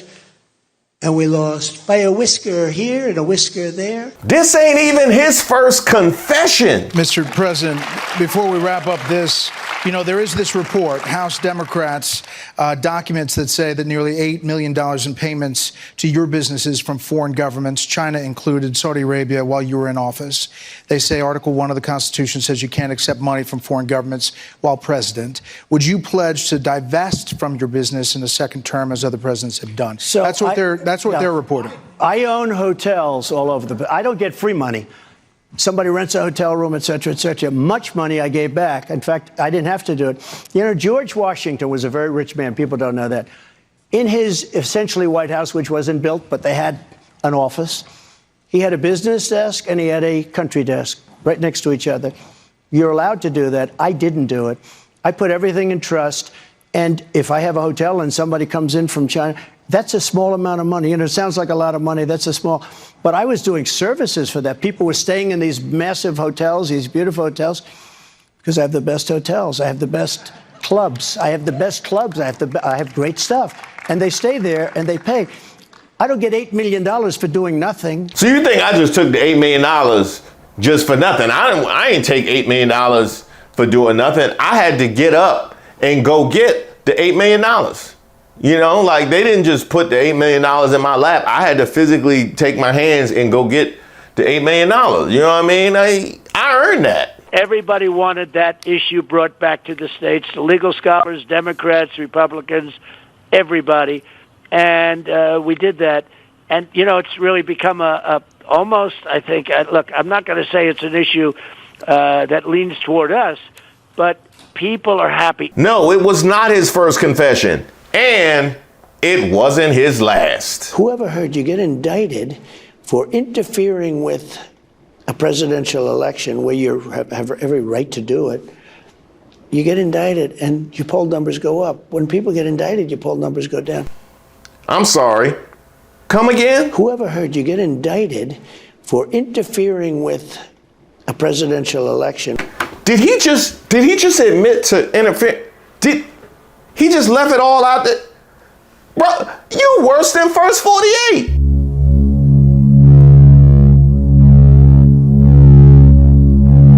It's so crazy that my poll numbers go up. Whoever heard you get indicted for interfering with a presidential election where you have every right to do it, you get indicted and your poll numbers go up. We need to get this guy in here today. Hey, Nick Fuentes, you want to weigh in here? It's just because it's bullshit. They sold out. They sold out everything that MAGA represented at one point, and everything that it was is no longer. It's just really sad. And the 2020 comment, it's like, wow, that's how pathetic it's gotten. He's admitting, he says, oh, I lost by a whisker. So what was the point? Like, what's the point of any of it? You lost in 2020? Seriously? I mean, what are we even doing anymore? Then you're a loser. Then you're a loser. You just lost. Then you lost to Joe Biden. You deserve to be charged. If he admits that he lost, then that actually vindicates the DOJ charge against him. Because the charge is that he knew he lost, but he lied to defraud the people. That's the DOJ's charge. DOJ's charge. This ain't good. Nah, this ain't gonna be good. MAGA is as helpless as Alina Habba, in or out of court. I completely am disgusted. While Trump incriminates himself. You attack her. I said, who is she? And they said, she writes for People magazine. I said, I don't know anything about the lady. If I had a story long ago, years before, about People, but it was a very nice story. So I don't know. It has to be made up because I don't know what you're talking about. It turned out that the same lady that wrote this beautiful story years later said I attacked her. Now, think of this. Oh, and she said the butler knew everything. The old expression, the butler did it. Huh? Trump gets away with everything? Well, This judge is a little bit different. The first hearing since the Supreme Court narrowed aspects of Jack Smith's prosecution of Donald Trump occurred today, with Trump pleading not guilty to what was that revised indictment. And the judge there says she is not going to be affected by an election timeline. The court is not concerned with that, quote, electoral schedule. It's not going to be considered. And she ordered both sides to file new briefs since the Supreme Court immunity ruling, at which point she will, quote, determine whether further proceedings are necessary. The judge also rebuked Trump's attorney for further delay tactics, saying what you're trying to affect, the presentation of the evidence in this case, so as not to impinge on an election. The DOJ has also said that some new evidence could come to light because, quote, the briefs might contain things that are both in and outside the indictment. These are the new briefs, including transcripts from the grand juries or the interviews. What I find so fascinating about this, MAGA will probably largely ignore this because they have poor comprehension skills. Barack Obama had a big part of 9/11. Which part? Not being around, always on vacation, never in the office. Why do you think Barack Obama wasn't in the Oval Office on 9/11? That I don't know. We'd like to get to the bottom of that. We don't even know if he's a citizen. Yeah, if you don't look at the birth certificate, there's almost no evidence there. Exactly. Did you read the transcript? I don't have to. Everyone else has. I can read it if I need to, but right, yeah. But it's important that everybody happens. reads the transcript. It is very important. Pay attention and think for yourself. Yes, you have. But to be clear, you have not read the transcript. I haven't. No. Right. No. But it is just important. Yeah. Yeah. Don't be a sheep. Think for yourself. But again, just to be very clear, you have not read it. I have not read it. You just trusted somebody else Correct. to read it. Yeah. What were you saying about don't be a sheep? Don't be a sheep. Think for yourself. Do your own research. Do your own research. Yeah. Right. So there's nothing Barack Obama could do to prove that he was born here. If there was maybe witnesses that were attendants at his birth. Like his mother? Do you listen to his mother? No. She has motivation to lie. So you don't trust Donald Trump's birth certificate either? Yeah, because he's been here forever. Well, how do you know? But what's your proof? Well, his parents and. But no, but they're biased. I'm talking about like people who could be in the room. Why would they be biased? Well, like, I'm just using your logic against you. Nick Fuentes, one of the most hateful of the bunch, is the one to call him out. Kind of like Ann Coulter, one of the only other few to call out Trump. Yeah, well, he's always known how to be a celebrity, right? Like that reminded me of the reality TV show aspect of Trump, right? He knew. I think you're giving him more credit. I don't even think it's knowing how to be. I think he's a narcissistic. The one thing I didn't know when I wrote In Trump We Trust is how profoundly stupid he is. Cue the music. I never thought the leopards would eat my face. I made very clear in the book the only thing he could do, we will forgive him for anything. And I defended him the day after the Access Hollywood, pussy grabbing tape came out. I was giving a speech before like 5,000 people in California up in farmland. And I was pedal to the metal defending him. And I said, we'll forgive him for anything, but unless you betray us on immigration. Yeah. Oh, and guess what he did? Oh, I never thought the leopards would eat my face. But they are!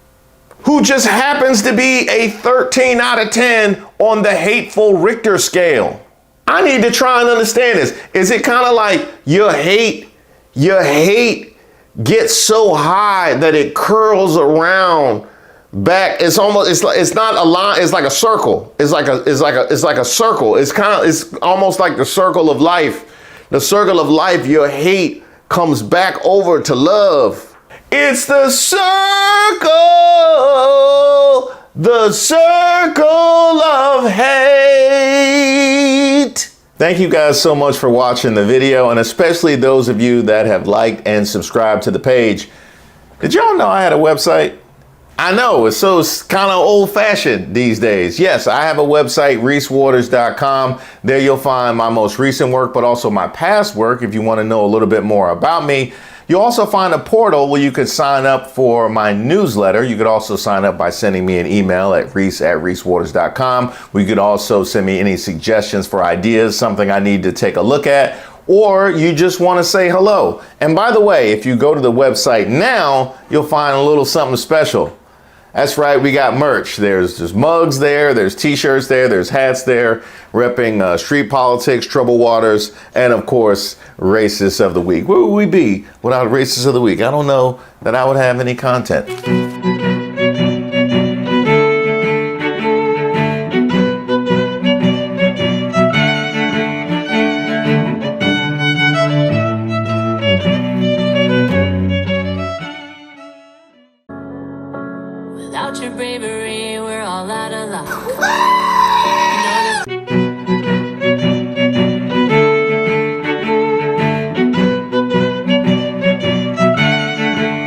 welcome to Street Politics. My name is Reese Waters. Don't forget to like the video and subscribe to the page.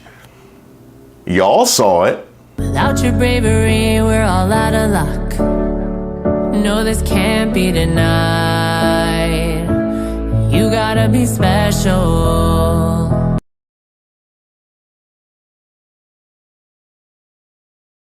Ooh, ooh, ooh. Where y'all want to start with this one? You know what? Let's start here. Without your bravery, we're all out of luck. Now, a lot of you guys are making fun of Laura Trump, but she was out here dropping bars, okay? She was preaching. She said, without your bravery, we're all out of luck. And true words have never been spoken, because without Laura Trump's bravery, we would all be out of luck. We would not have this content. If not for her insistence that she could sing, despite all of the evidence and all of the feedback that she has received throughout the entirety of her life, without her bravery, we would all be out of luck. What would I be laughing at today? Probably poop memes. No, this can't be denied. You gotta be special. Now that's where you're wrong. That's where you're wrong, Laura Trump, when you said you gotta be special, because clearly you do not have to be special at all. Maybe you have to be special in the eyes of the person that is funding this vanity project. Obviously, you had to be special to Eric Trump, and I'm not even going to get all the way into that. But once that has been established, clearly you do not have to be special. That's the same reason that Bronny James got drafted. It's the same reason that Harriet Hagman is currently serving in the U.S. Congress. You got the right connections. You absolutely do not have to be special. In fact, I'll prove to you that you don't have to be special. Without your bravery, we're all out of luck. No, this can't be denied. You gotta be special. That's the sound that made Gus Walls cry. In fact, if you set Gus Walls' cry to auto-tune, it would sound better than whatever Laura Trump just did.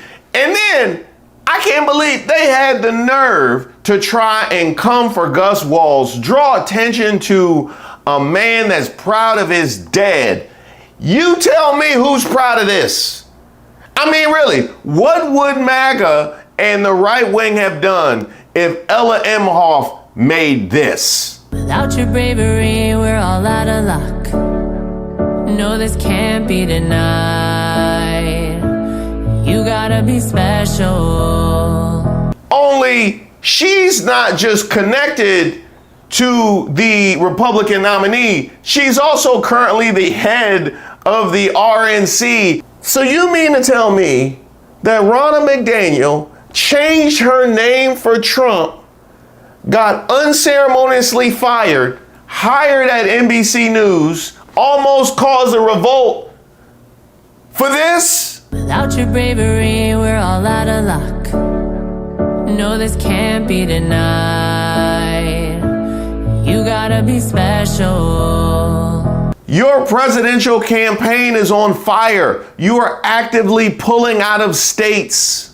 Donald Trump's campaign is now pulling out of the swing state of New Hampshire after it seems increasingly likely that he's going to lose the state badly. We just got this report from the Boston Globe tonight. A top Trump volunteer in Massachusetts is no longer with the campaign after warning New Hampshire is, quote, no longer a battleground state. Tom Mountain, who served as one of several vice chairs for Donald Trump's effort in Massachusetts, wrote in an email to Trump volunteers in the state that, quote, the campaign has determined that New Hampshire is no longer a battleground state and advised supporters to instead direct their attention to Pennsylvania. In the email, which has been confirmed to be authentic by the Boston Globe, Mountain said that Trump was, quote, sure to lose by an even higher margin in New Hampshire than in 2016 and 2020, citing campaign data and research. He claimed resources would be suspended and the campaign would not send Trump or high-profile surrogates such as his sons to the state. Now, the Trump campaign is dismissing Mountain, saying, oh, he doesn't know what he's talking about, but we can all see the data. This is how you know Donald Trump's campaign is collapsing right before our eyes. Like, he is pulling out of swing states and directing resources to other places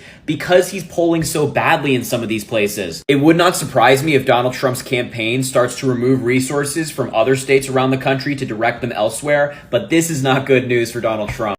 Your ticket is getting booed on stage. Thank you, guys. Thank you so much. Well, Simplify, guys. We got some, it sounds like we got some fans and some haters. That's okay. And this is how you're spending the money? Without your bravery, we're all out of luck. No, this can't be denied. You gotta be special. Now, I know what you're thinking. Reese, you gotta stop playing it. Enough is enough. Enough was enough. But I just can't get past, I knew the MAGA talent roster was down bad, but not this down bad.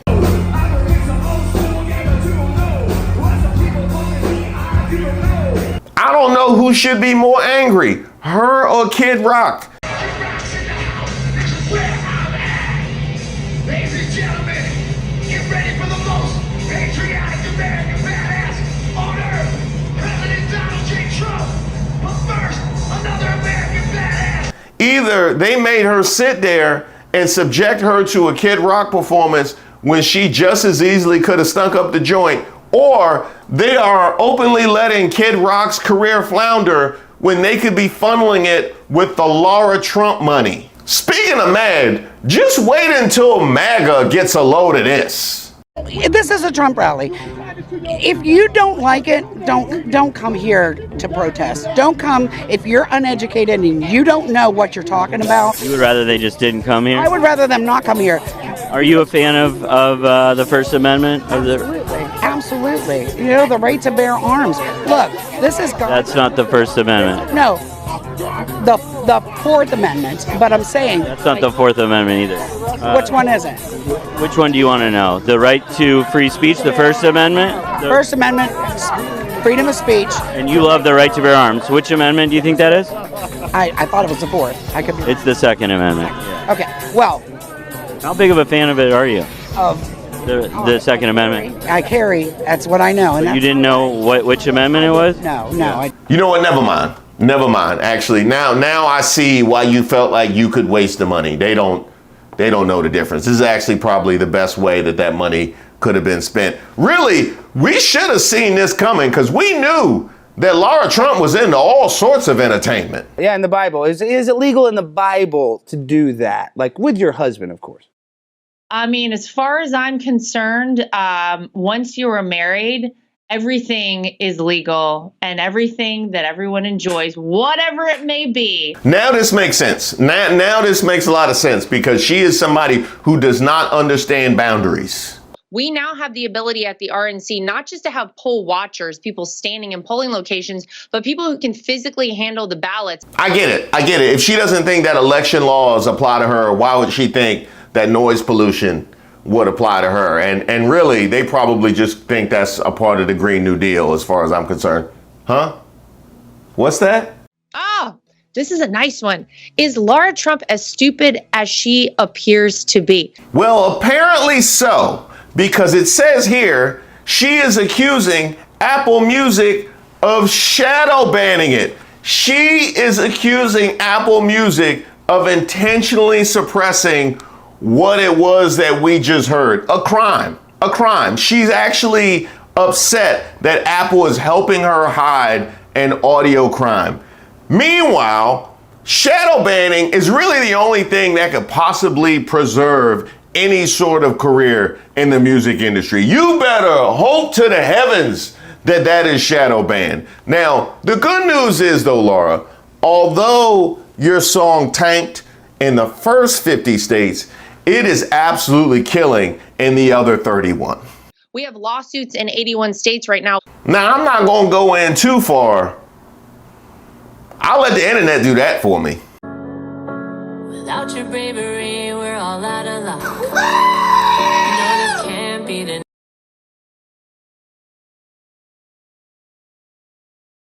I listened to the single again this morning, and you know how on Instagram you can like swipe for that filter that makes all your features look soft and makes you look younger and prettier?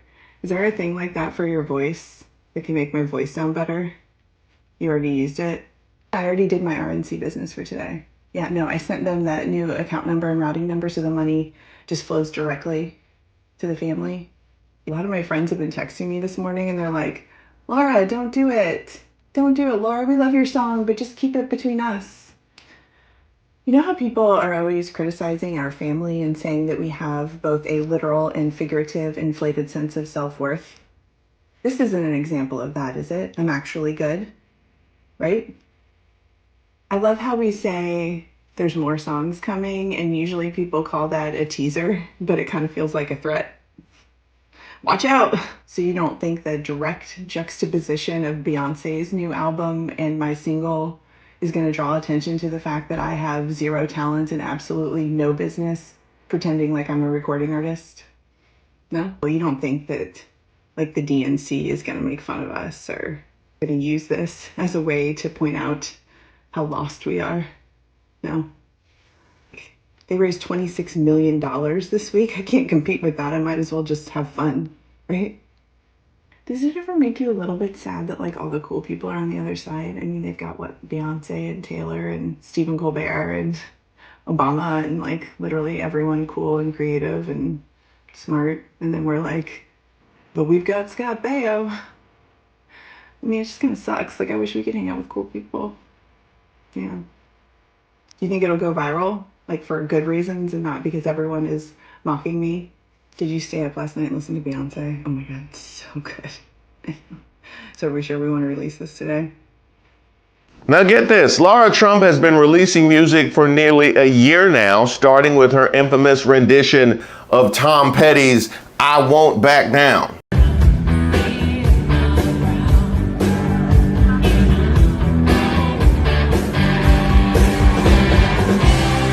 Something that Petty objected to, and he's been dead for 7 years.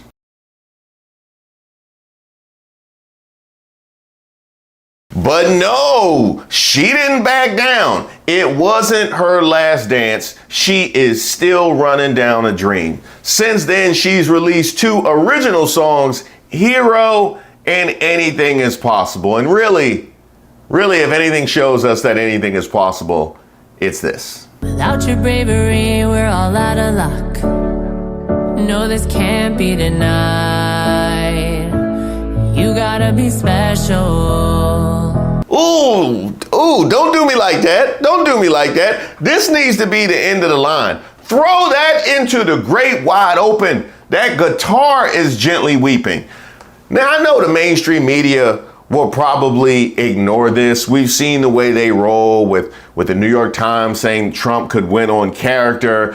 And then you had this little ditty from Politico. He suggested that you happened to turn black recently for political purposes, questioning a core part of your identity. Yeah. Any same old tired playbook. Next question, please. That's it? That's it.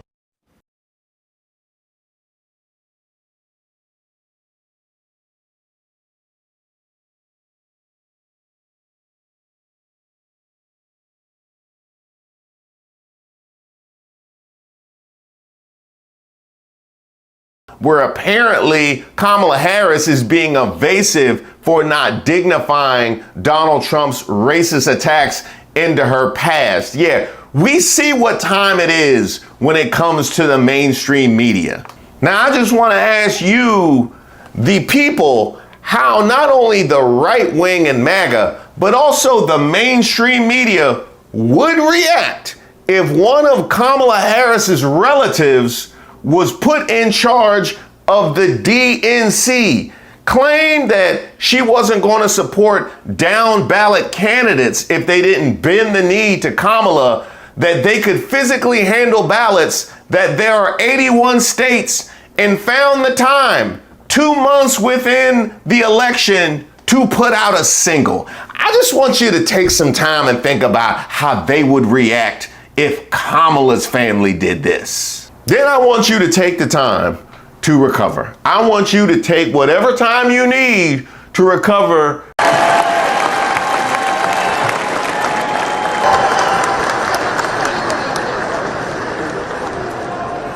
From the next Vice President of the United States, J.D. Vance. From the number of times that you've been subjected to this. Without your bravery, we're all out of luck. No, this can't be denied. You gotta be special. Because let's just be honest. I know it's early in the day, but we can be honest with one another. Y'all know what drove you to drink?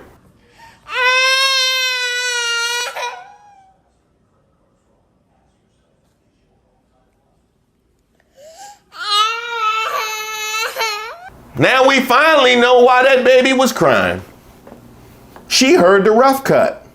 Sincere thanks to everybody who's reached out to me and submitted suggestions for videos. Keep them coming. I take submissions for ideas for a video, suggestions for Racist of the Week. If you have something that just troubles you, or you just want to send me a note, because I love getting those notes, go ahead and shoot me an email at reese@reesewaters.com. I also have a newsletter that I send out periodically, so you'll be receiving that as well. You can also sign up on my website, reesewaters.com.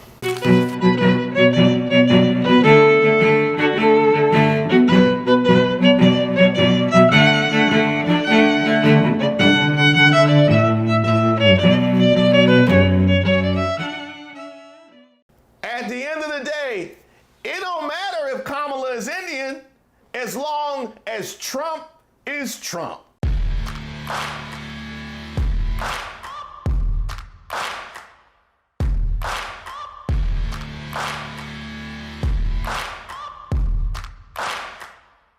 Welcome to a very special edition of Racist of the Week. This is where we expose the stupidity and hypocrisy of discrimination in hopes we can build a more perfect union. And also laugh. As usual, I would like to thank today's sponsor, Racism. And don't forget to like and subscribe to the page, and definitely leave me any possible suggestions for nominees in the comments. You can email me at reese@reesewaters.com. Also, by the way, we have our Racist of the Month compilation coming up this weekend, so be on the lookout for that. Today's nominee, MAGA.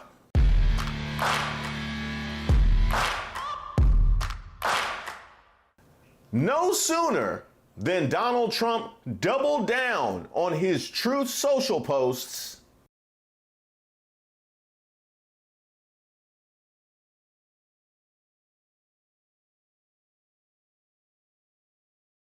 this time at the NABJ convention.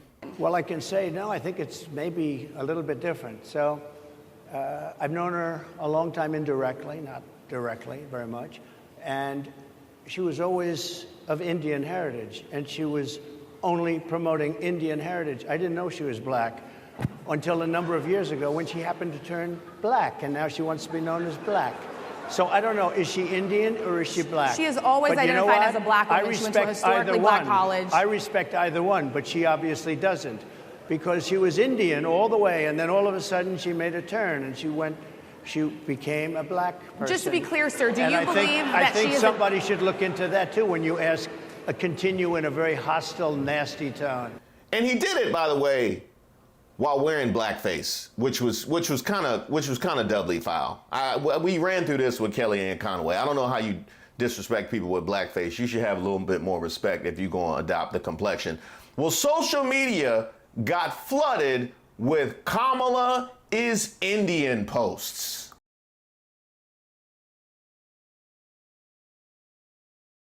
Now, this has been happening for the last few days, but now it was on. They also said back then, and she campaigns on this, being the first Indian American senator elected to the Senate, although Pocahontas also had to run for her money. But, you know, she campaigns on being Indian American. Kamala Harris, Indian American. Now all of a sudden, she did a 180. She really is elevating and pushing her black side. I think it's like 25% maybe. They was all jacked up on Mountain Dew. I had a Diet Mountain Dew yesterday and one today. I'm sure they're going to call that racist too. But now I would call her up here to come and speak, but then I think I'd have to sleep on the couch tonight. So I think my man Roy Wood Jr. said it best when he asked, we now know Kamala's brave story. When did the rest of you turn black? How old were you? Where were you when the blackness finally took over your body? Share your stories. This is a safe place. Hashtag when I turned black. You know, I think it was when I turned 9. We did field day in our elementary school, and we were in the middle of the relay race, and I pulled up because my gout started acting up. Whenever it was definitely before I started prep school, because I knew immediately that food had no seasoning. Turning black. And you know what? I get it, because Trump is used to people turning on him, like his entire senior staff from 2020, and his hotels, and his marriages. Somebody tell him that Trump University is closed. You are not in admissions trying to decide if somebody qualifies for the Harriet Tubman Scholarship. In other words, who is you? Let's address the condescension it takes to try and determine somebody else's blackness as a white guy. Oh yeah, we want to know if Kamala Harris is really black, so we talked to 3 unvaccinated Trump supporters at a Wendy's in Toms River. That's exactly how my timeline looked. What about the Trump flag on your 2012 Ford Fiesta qualifies you to examine somebody else's heritage? Once I pass 8 Twitter burner accounts,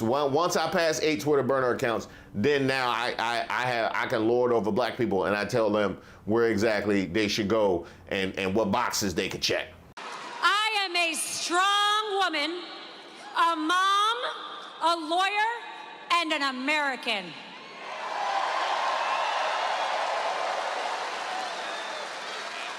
And unlike you, Kamala, I know who my roots are. I know where I come from.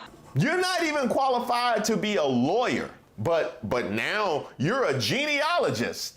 How about the fact that no other group has the audacity to sit there and try and determine where other people can go and how they should identify? No other group tries that. But you know what? I think we should, because if that's what we're doing, if we up here just claiming and rejecting folks, we're gonna take Tina Marie. I want to take Tom Hanks, David Bowie, Adele. I'll take a James Carville, Prince Harry, Eminem, Paul Wall, Robert De Niro, and Al Pacino. Do they have to be alive? Betty White, Mr. Rogers, John Brown. Throw me who you claiming in the comments so you can go ahead and email me that as well. But you know, MAGA just absolutely took this and ran with it because they love nothing more than a reason to be racist.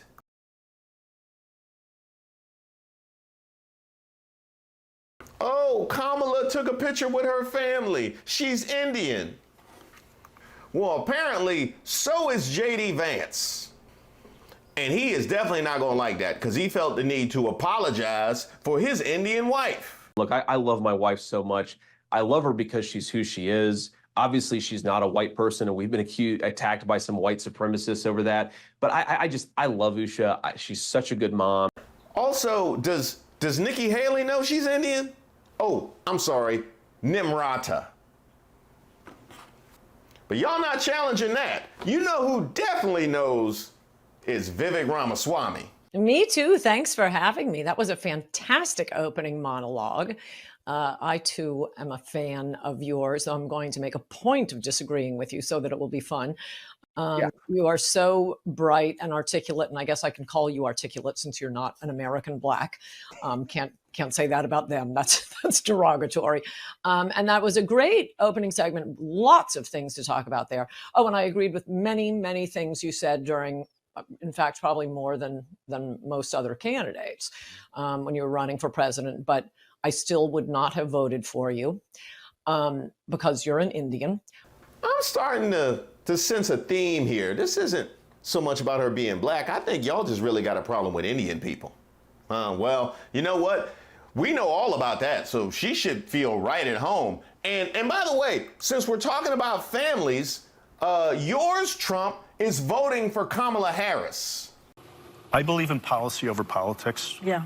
And without question, Kamala Harris's policies are what I get behind. So I will be voting for Kamala Harris. And if I'm asked, I will campaign for her without hesitation. Good. So you tell me what's more relevant, her 23andMe or the fact you can't get a vote from your own flesh in BLOOD.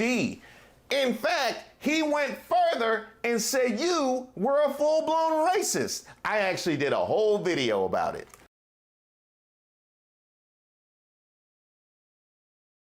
So what we have is a party that has taken the word of a man whose own family won't vote for him and says that he is racist and running with it in order to deconstruct how his opponent identifies herself.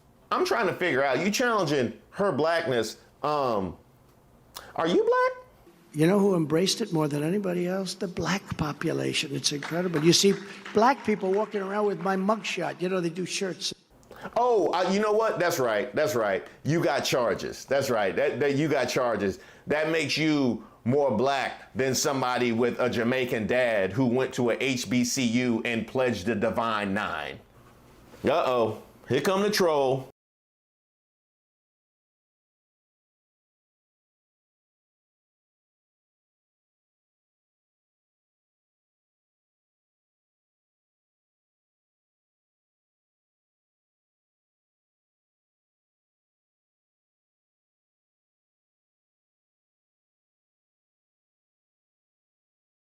Laura Loomer, you can't even racism right. Look, if you're going to challenge her blackness, then you can't also use anti-black racism against her. Yeah, that doesn't work. Yeah, because you're saying she's Indian, but then you be using anti-black racism against, that doesn't make any sense. Hey, somebody fail her in racism. She can't racism right. She can't racism right. As far as who's Kamala, most of us wouldn't have gone in there and gone, who is Kamala Harris? Is she Indian? Well, she's Jamaican too. Not something I would have done, but he went in there and he peeled back the curtain. And a lot of times, I think early in her career, she identified as South Asian. That might have been effective in California. Now she is considered an African-American woman. You don't hear about that. She's not African-American technically because she has a Jamaican dad. I don't really distinguish about that stuff. Maybe other people do distinguish about that stuff. Barack Obama was mixed race. He identified as black. Okay, a lot of people that I know who are mixed race, sometimes they identify differently depending on the situation. And that's great. That's fine. Well, we know that's a whole lie. So let me get this straight. When you're determining in this country who can own land, who can vote, and not be human chattel for the Southern economic system, it's one drop. That's all that's needed. You just need one drop. But all of a sudden, you run for president, and it's what? It's up to your nastiest aunt on Facebook to decide exactly whether she's black or not. Stayed up in there in the mucky swamp. Diane always has them in the mucky swamp. Yeah. That is convenient, because when she applies for a job, she's black. When she applies for a loan, she's black. When she walks into a party, she's black. But when she runs for president, then we all get to decide. Oh, sorry, not we all, you all. And by the way, this goes for the black people online who are engaging in all of this. And by the way, I recognize not everybody with a black face on social media is actually a black person. Yeah, this right here is right-wing commentator Joey Manarino attacking Kamala Harris's blackness a literal week after he was caught online pretending to be a black woman.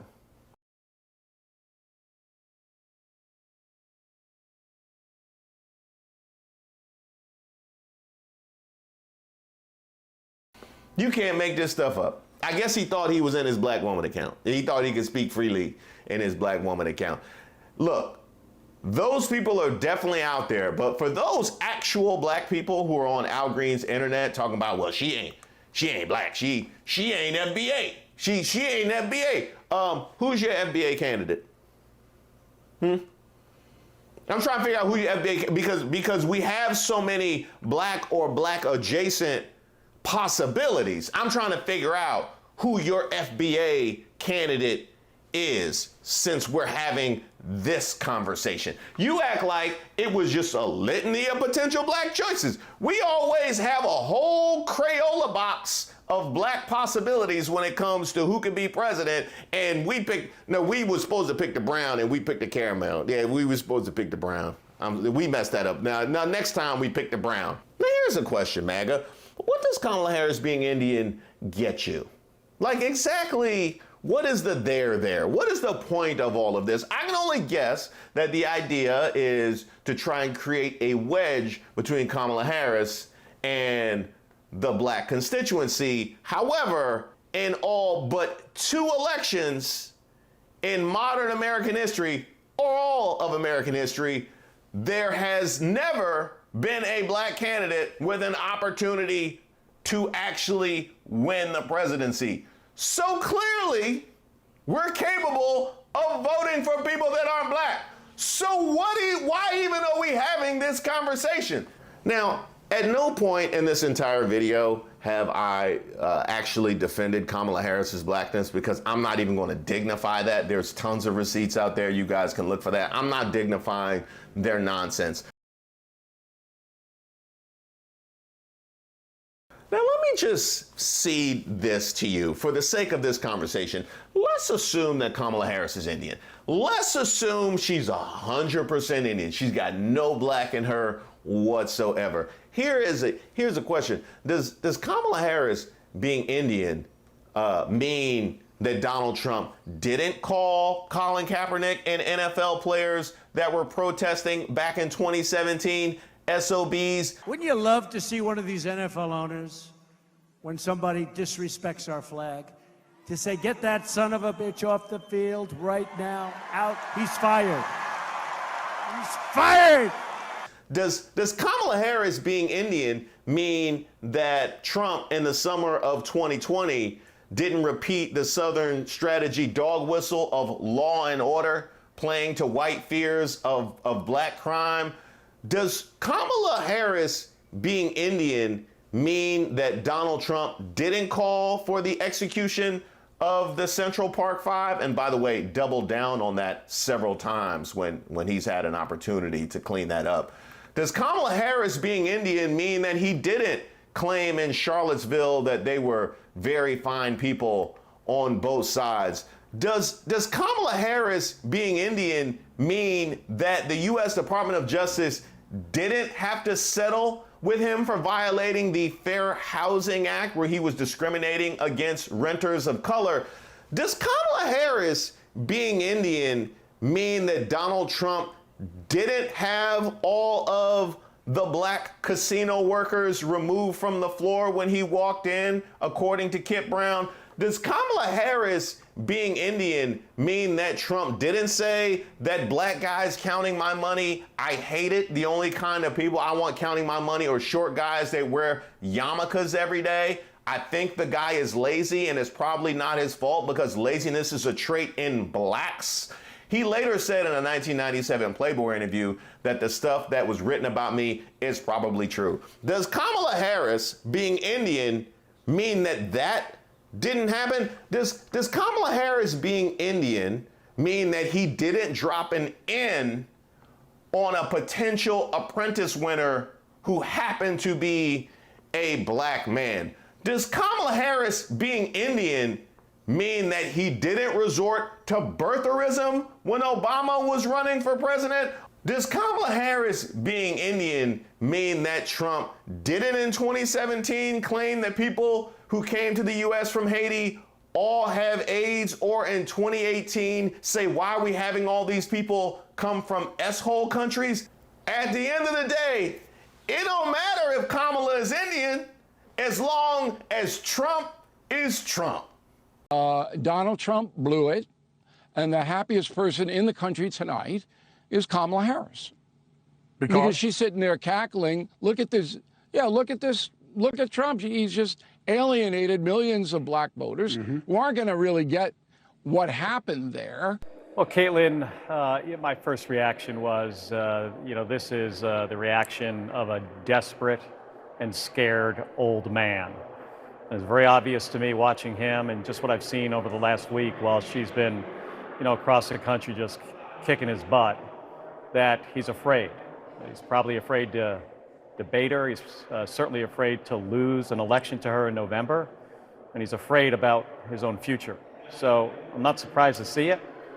And I understand, what he's up against. I mean, he's up against an experienced prosecutor, somebody who served as a DA and an attorney general in the Senate, and now the vice president very successfully.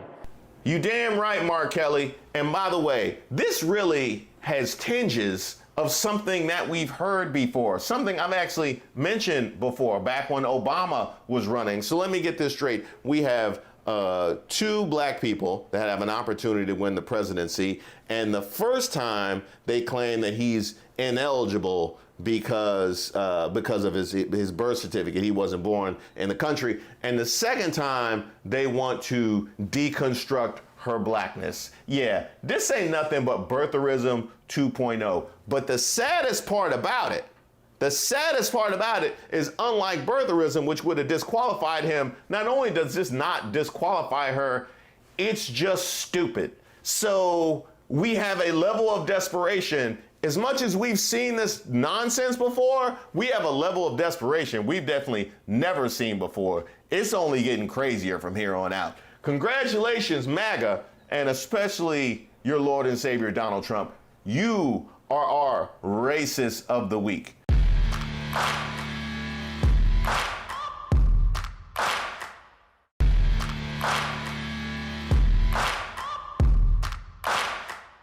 By the way, feel free to add any thoughts in the comments, or you can email me. Hey, MAGA.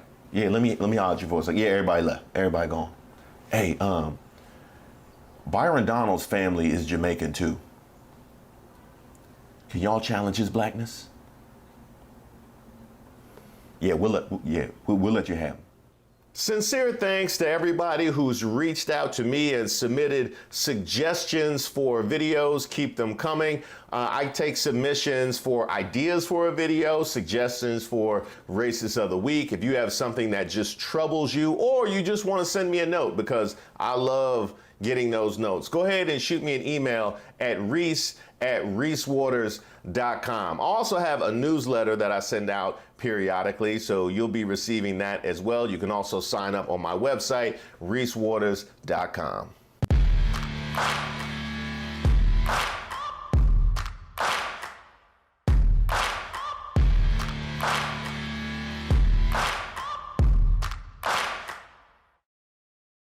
Well, I entered this debate many hours ago. Rambling man, I like that.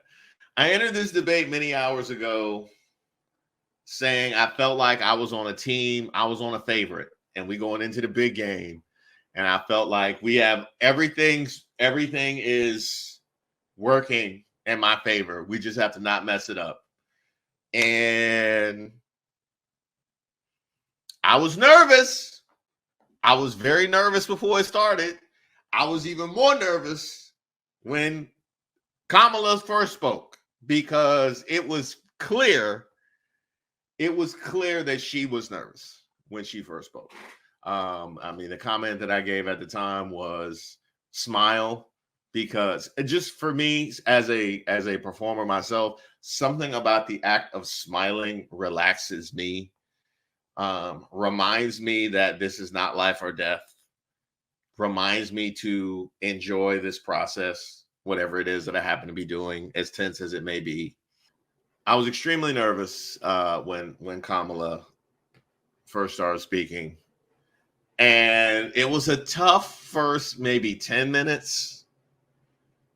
It was rough. It was a rough about 10 minutes. I don't know how long it was. I'd be curious to go back and watch exactly how long it was. But when she baited him, which I had full confidence that she could do because Biden even baited him. Think about that. Biden baited him. That terrible Biden performance, even he baited him. Okay?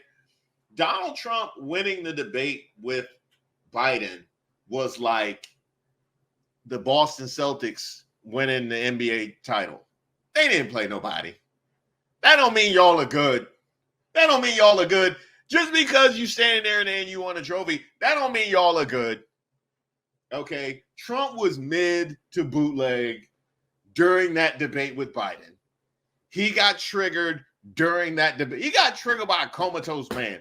So if you get triggered by a comatose man, when they tell you beforehand, don't get triggered. Like when they tell you all you have to do is just calm down and don't get triggered, and you still get triggered by a comatose man, it's easy. That's why Kamala always makes the point about foreign leaders being able to manipulate him. He's so easy to manipulate. Did you see when he was up at the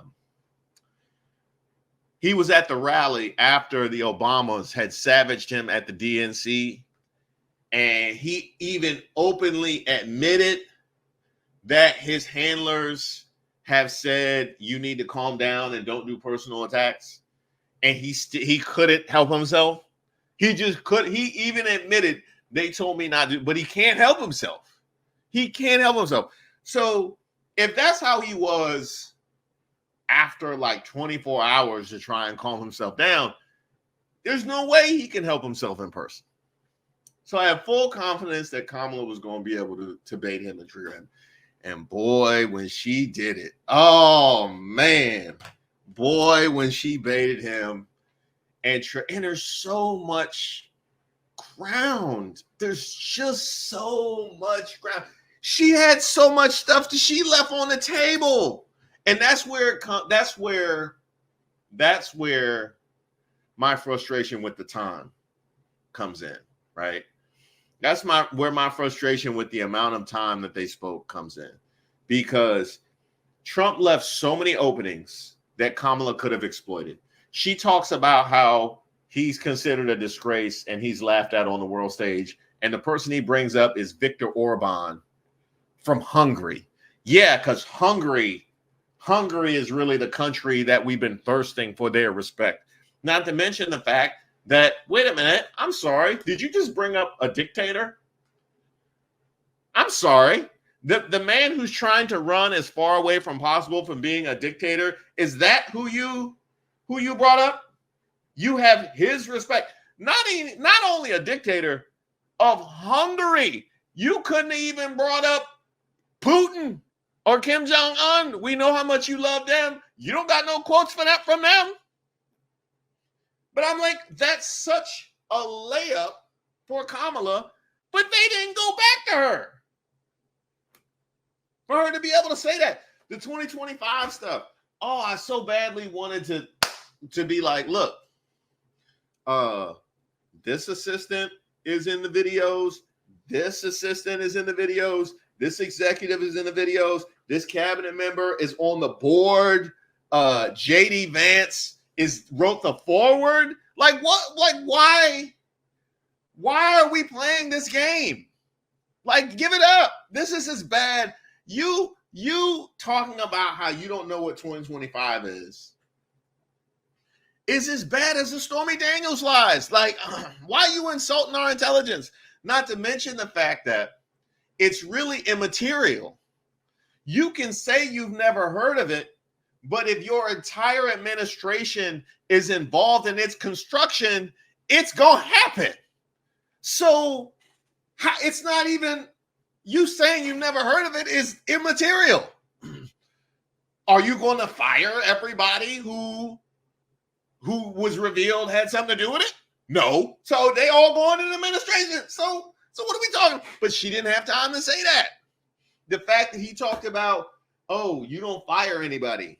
You know, I fired all these people and this, that, and the other thing. You mean the people you hired?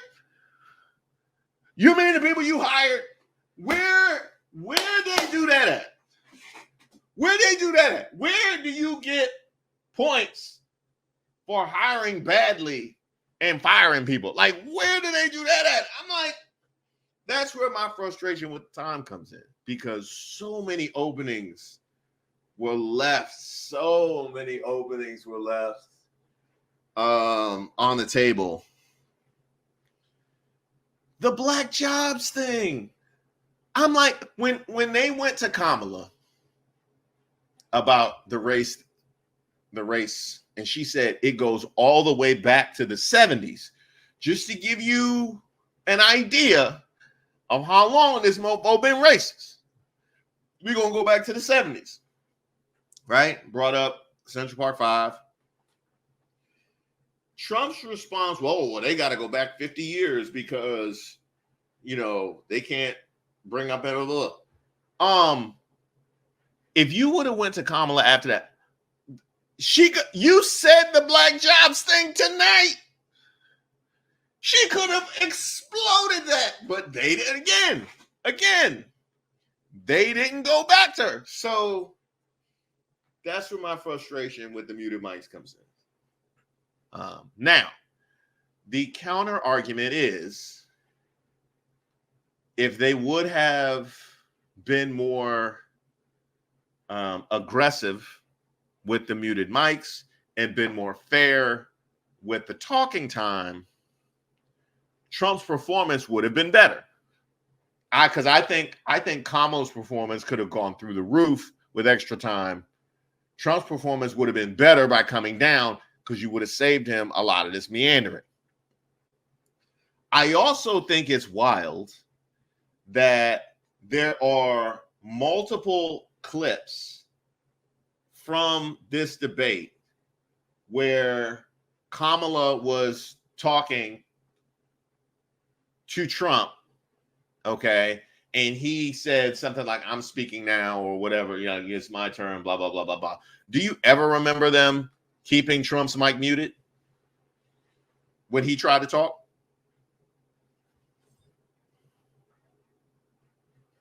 Do you ever remember them keeping Trump's mic muted when he tried to talk? We have multiple instances of her unable to get in, but we have I can't think of any time where he was shut down when he tried to talk, to the point where, and this is the point that I made, right? When you interrupt Kamala Harris to transition to the next thing, and then he jumps in and filibusters, that is a colossal red flag. That looks so bad. And that happened multiple times. That looks so bad. You literally interrupted her to go to the next thing during her allotted time, right? To go to the next thing. And then he decides he wants to jump in, and you bring his mic up. Now, unless we're going to, again, unless we're going to have it revealed coming up that that he was lined up by the people at ABC because they knew that he had a little thing under his nose and he was going to be wilding out. Short of that, I'm dubious. Oh, Eric said he literally offered no policies. When he said, I have a concept of one, bro, the whole right wing been talking about how she don't have no policies, no specifics. And this dude actually said, I have a concept of one. That whole line of rhetoric should have been dead and buried, but they didn't go to her. I mean, what was said, but still, we all think they're going to do another debate. I mean, I think another debate won't help him. It would only help her. The more time that she has to hit some of the very easy and available targets that ABC did not give her the time to hit today, it's not going to help him. So, you know, I don't know. I am curious. Should I watch Fox News to see what they? I'm not going to watch. I'm not going to watch it. I'm not going to watch it. Because I'm like expecting them to be honest. Like, why would I do that? Why would I do that? Oh, wait a minute. Oh, that was embarrassing. You know what? I apologize. I apologize for that. I just embarrassed myself. Okay. First, a little bit of backstory. So last night, my wife and I were talking because I was on Instagram and I saw a meme about people going at Taylor Swift. And I was like, oh, people really, really mad at Taylor Swift. And she was like, what happened? And I was explaining to her the whole thing, like the whole situation. And she was like, yeah, but Taylor, she'll say something like eventually. And I was like, I don't know. I mean, she definitely, this seemed to be the time. Like, she definitely could have said something, like, you know. So that's the backstory. And then you fast forward to a few minutes ago, or rather like 60 seconds ago, when Agma had posted in the chat. Agma posted in the chat, Taylor Swift just dropped her endorsement for Harris. And your boy saw it and just said, oh! And I'll never be able to have that moment back. I'll never be able to have that moment back. I wanted to explain to you the level of shame that I'm feeling right now, because I didn't mean to react like that. I didn't mean to react like that to Taylor Swift endorsing Kamala Harris, because it's not that meaningful to me. But I reacted that way because we had that conversation. That's all. I react that way because we had the conversation. But that's embarrassing. That's embarrassing that I just did that. You know, my daughter is actually a very big Taylor Swift fan. She really likes Shake It Off. And one day she's going to be watching my work. And she would say, was Daddy a Taylor Swift fan? And Mom is going to be like, I'll tell you. As you watch how he reacted when she endorsed Kamala Harris. Oh! And then that's going to be there for everybody. Thank you guys so much for watching the video, and especially those of you that have liked and subscribed to the page. Did y'all know I had a website? I know, it's so kind of old-fashioned these days. Yes, I have a website, reesewaters.com. There you'll find my most recent work, but also my past work if you want to know a little bit more about me. You'll also find a portal where you could sign up for my newsletter. You could also sign up by sending me an email at reese@reesewaters.com. You could also send me any suggestions for ideas, something I need to take a look at, or you just want to say hello. And by the way, if you go to the website now, you'll find a little something special.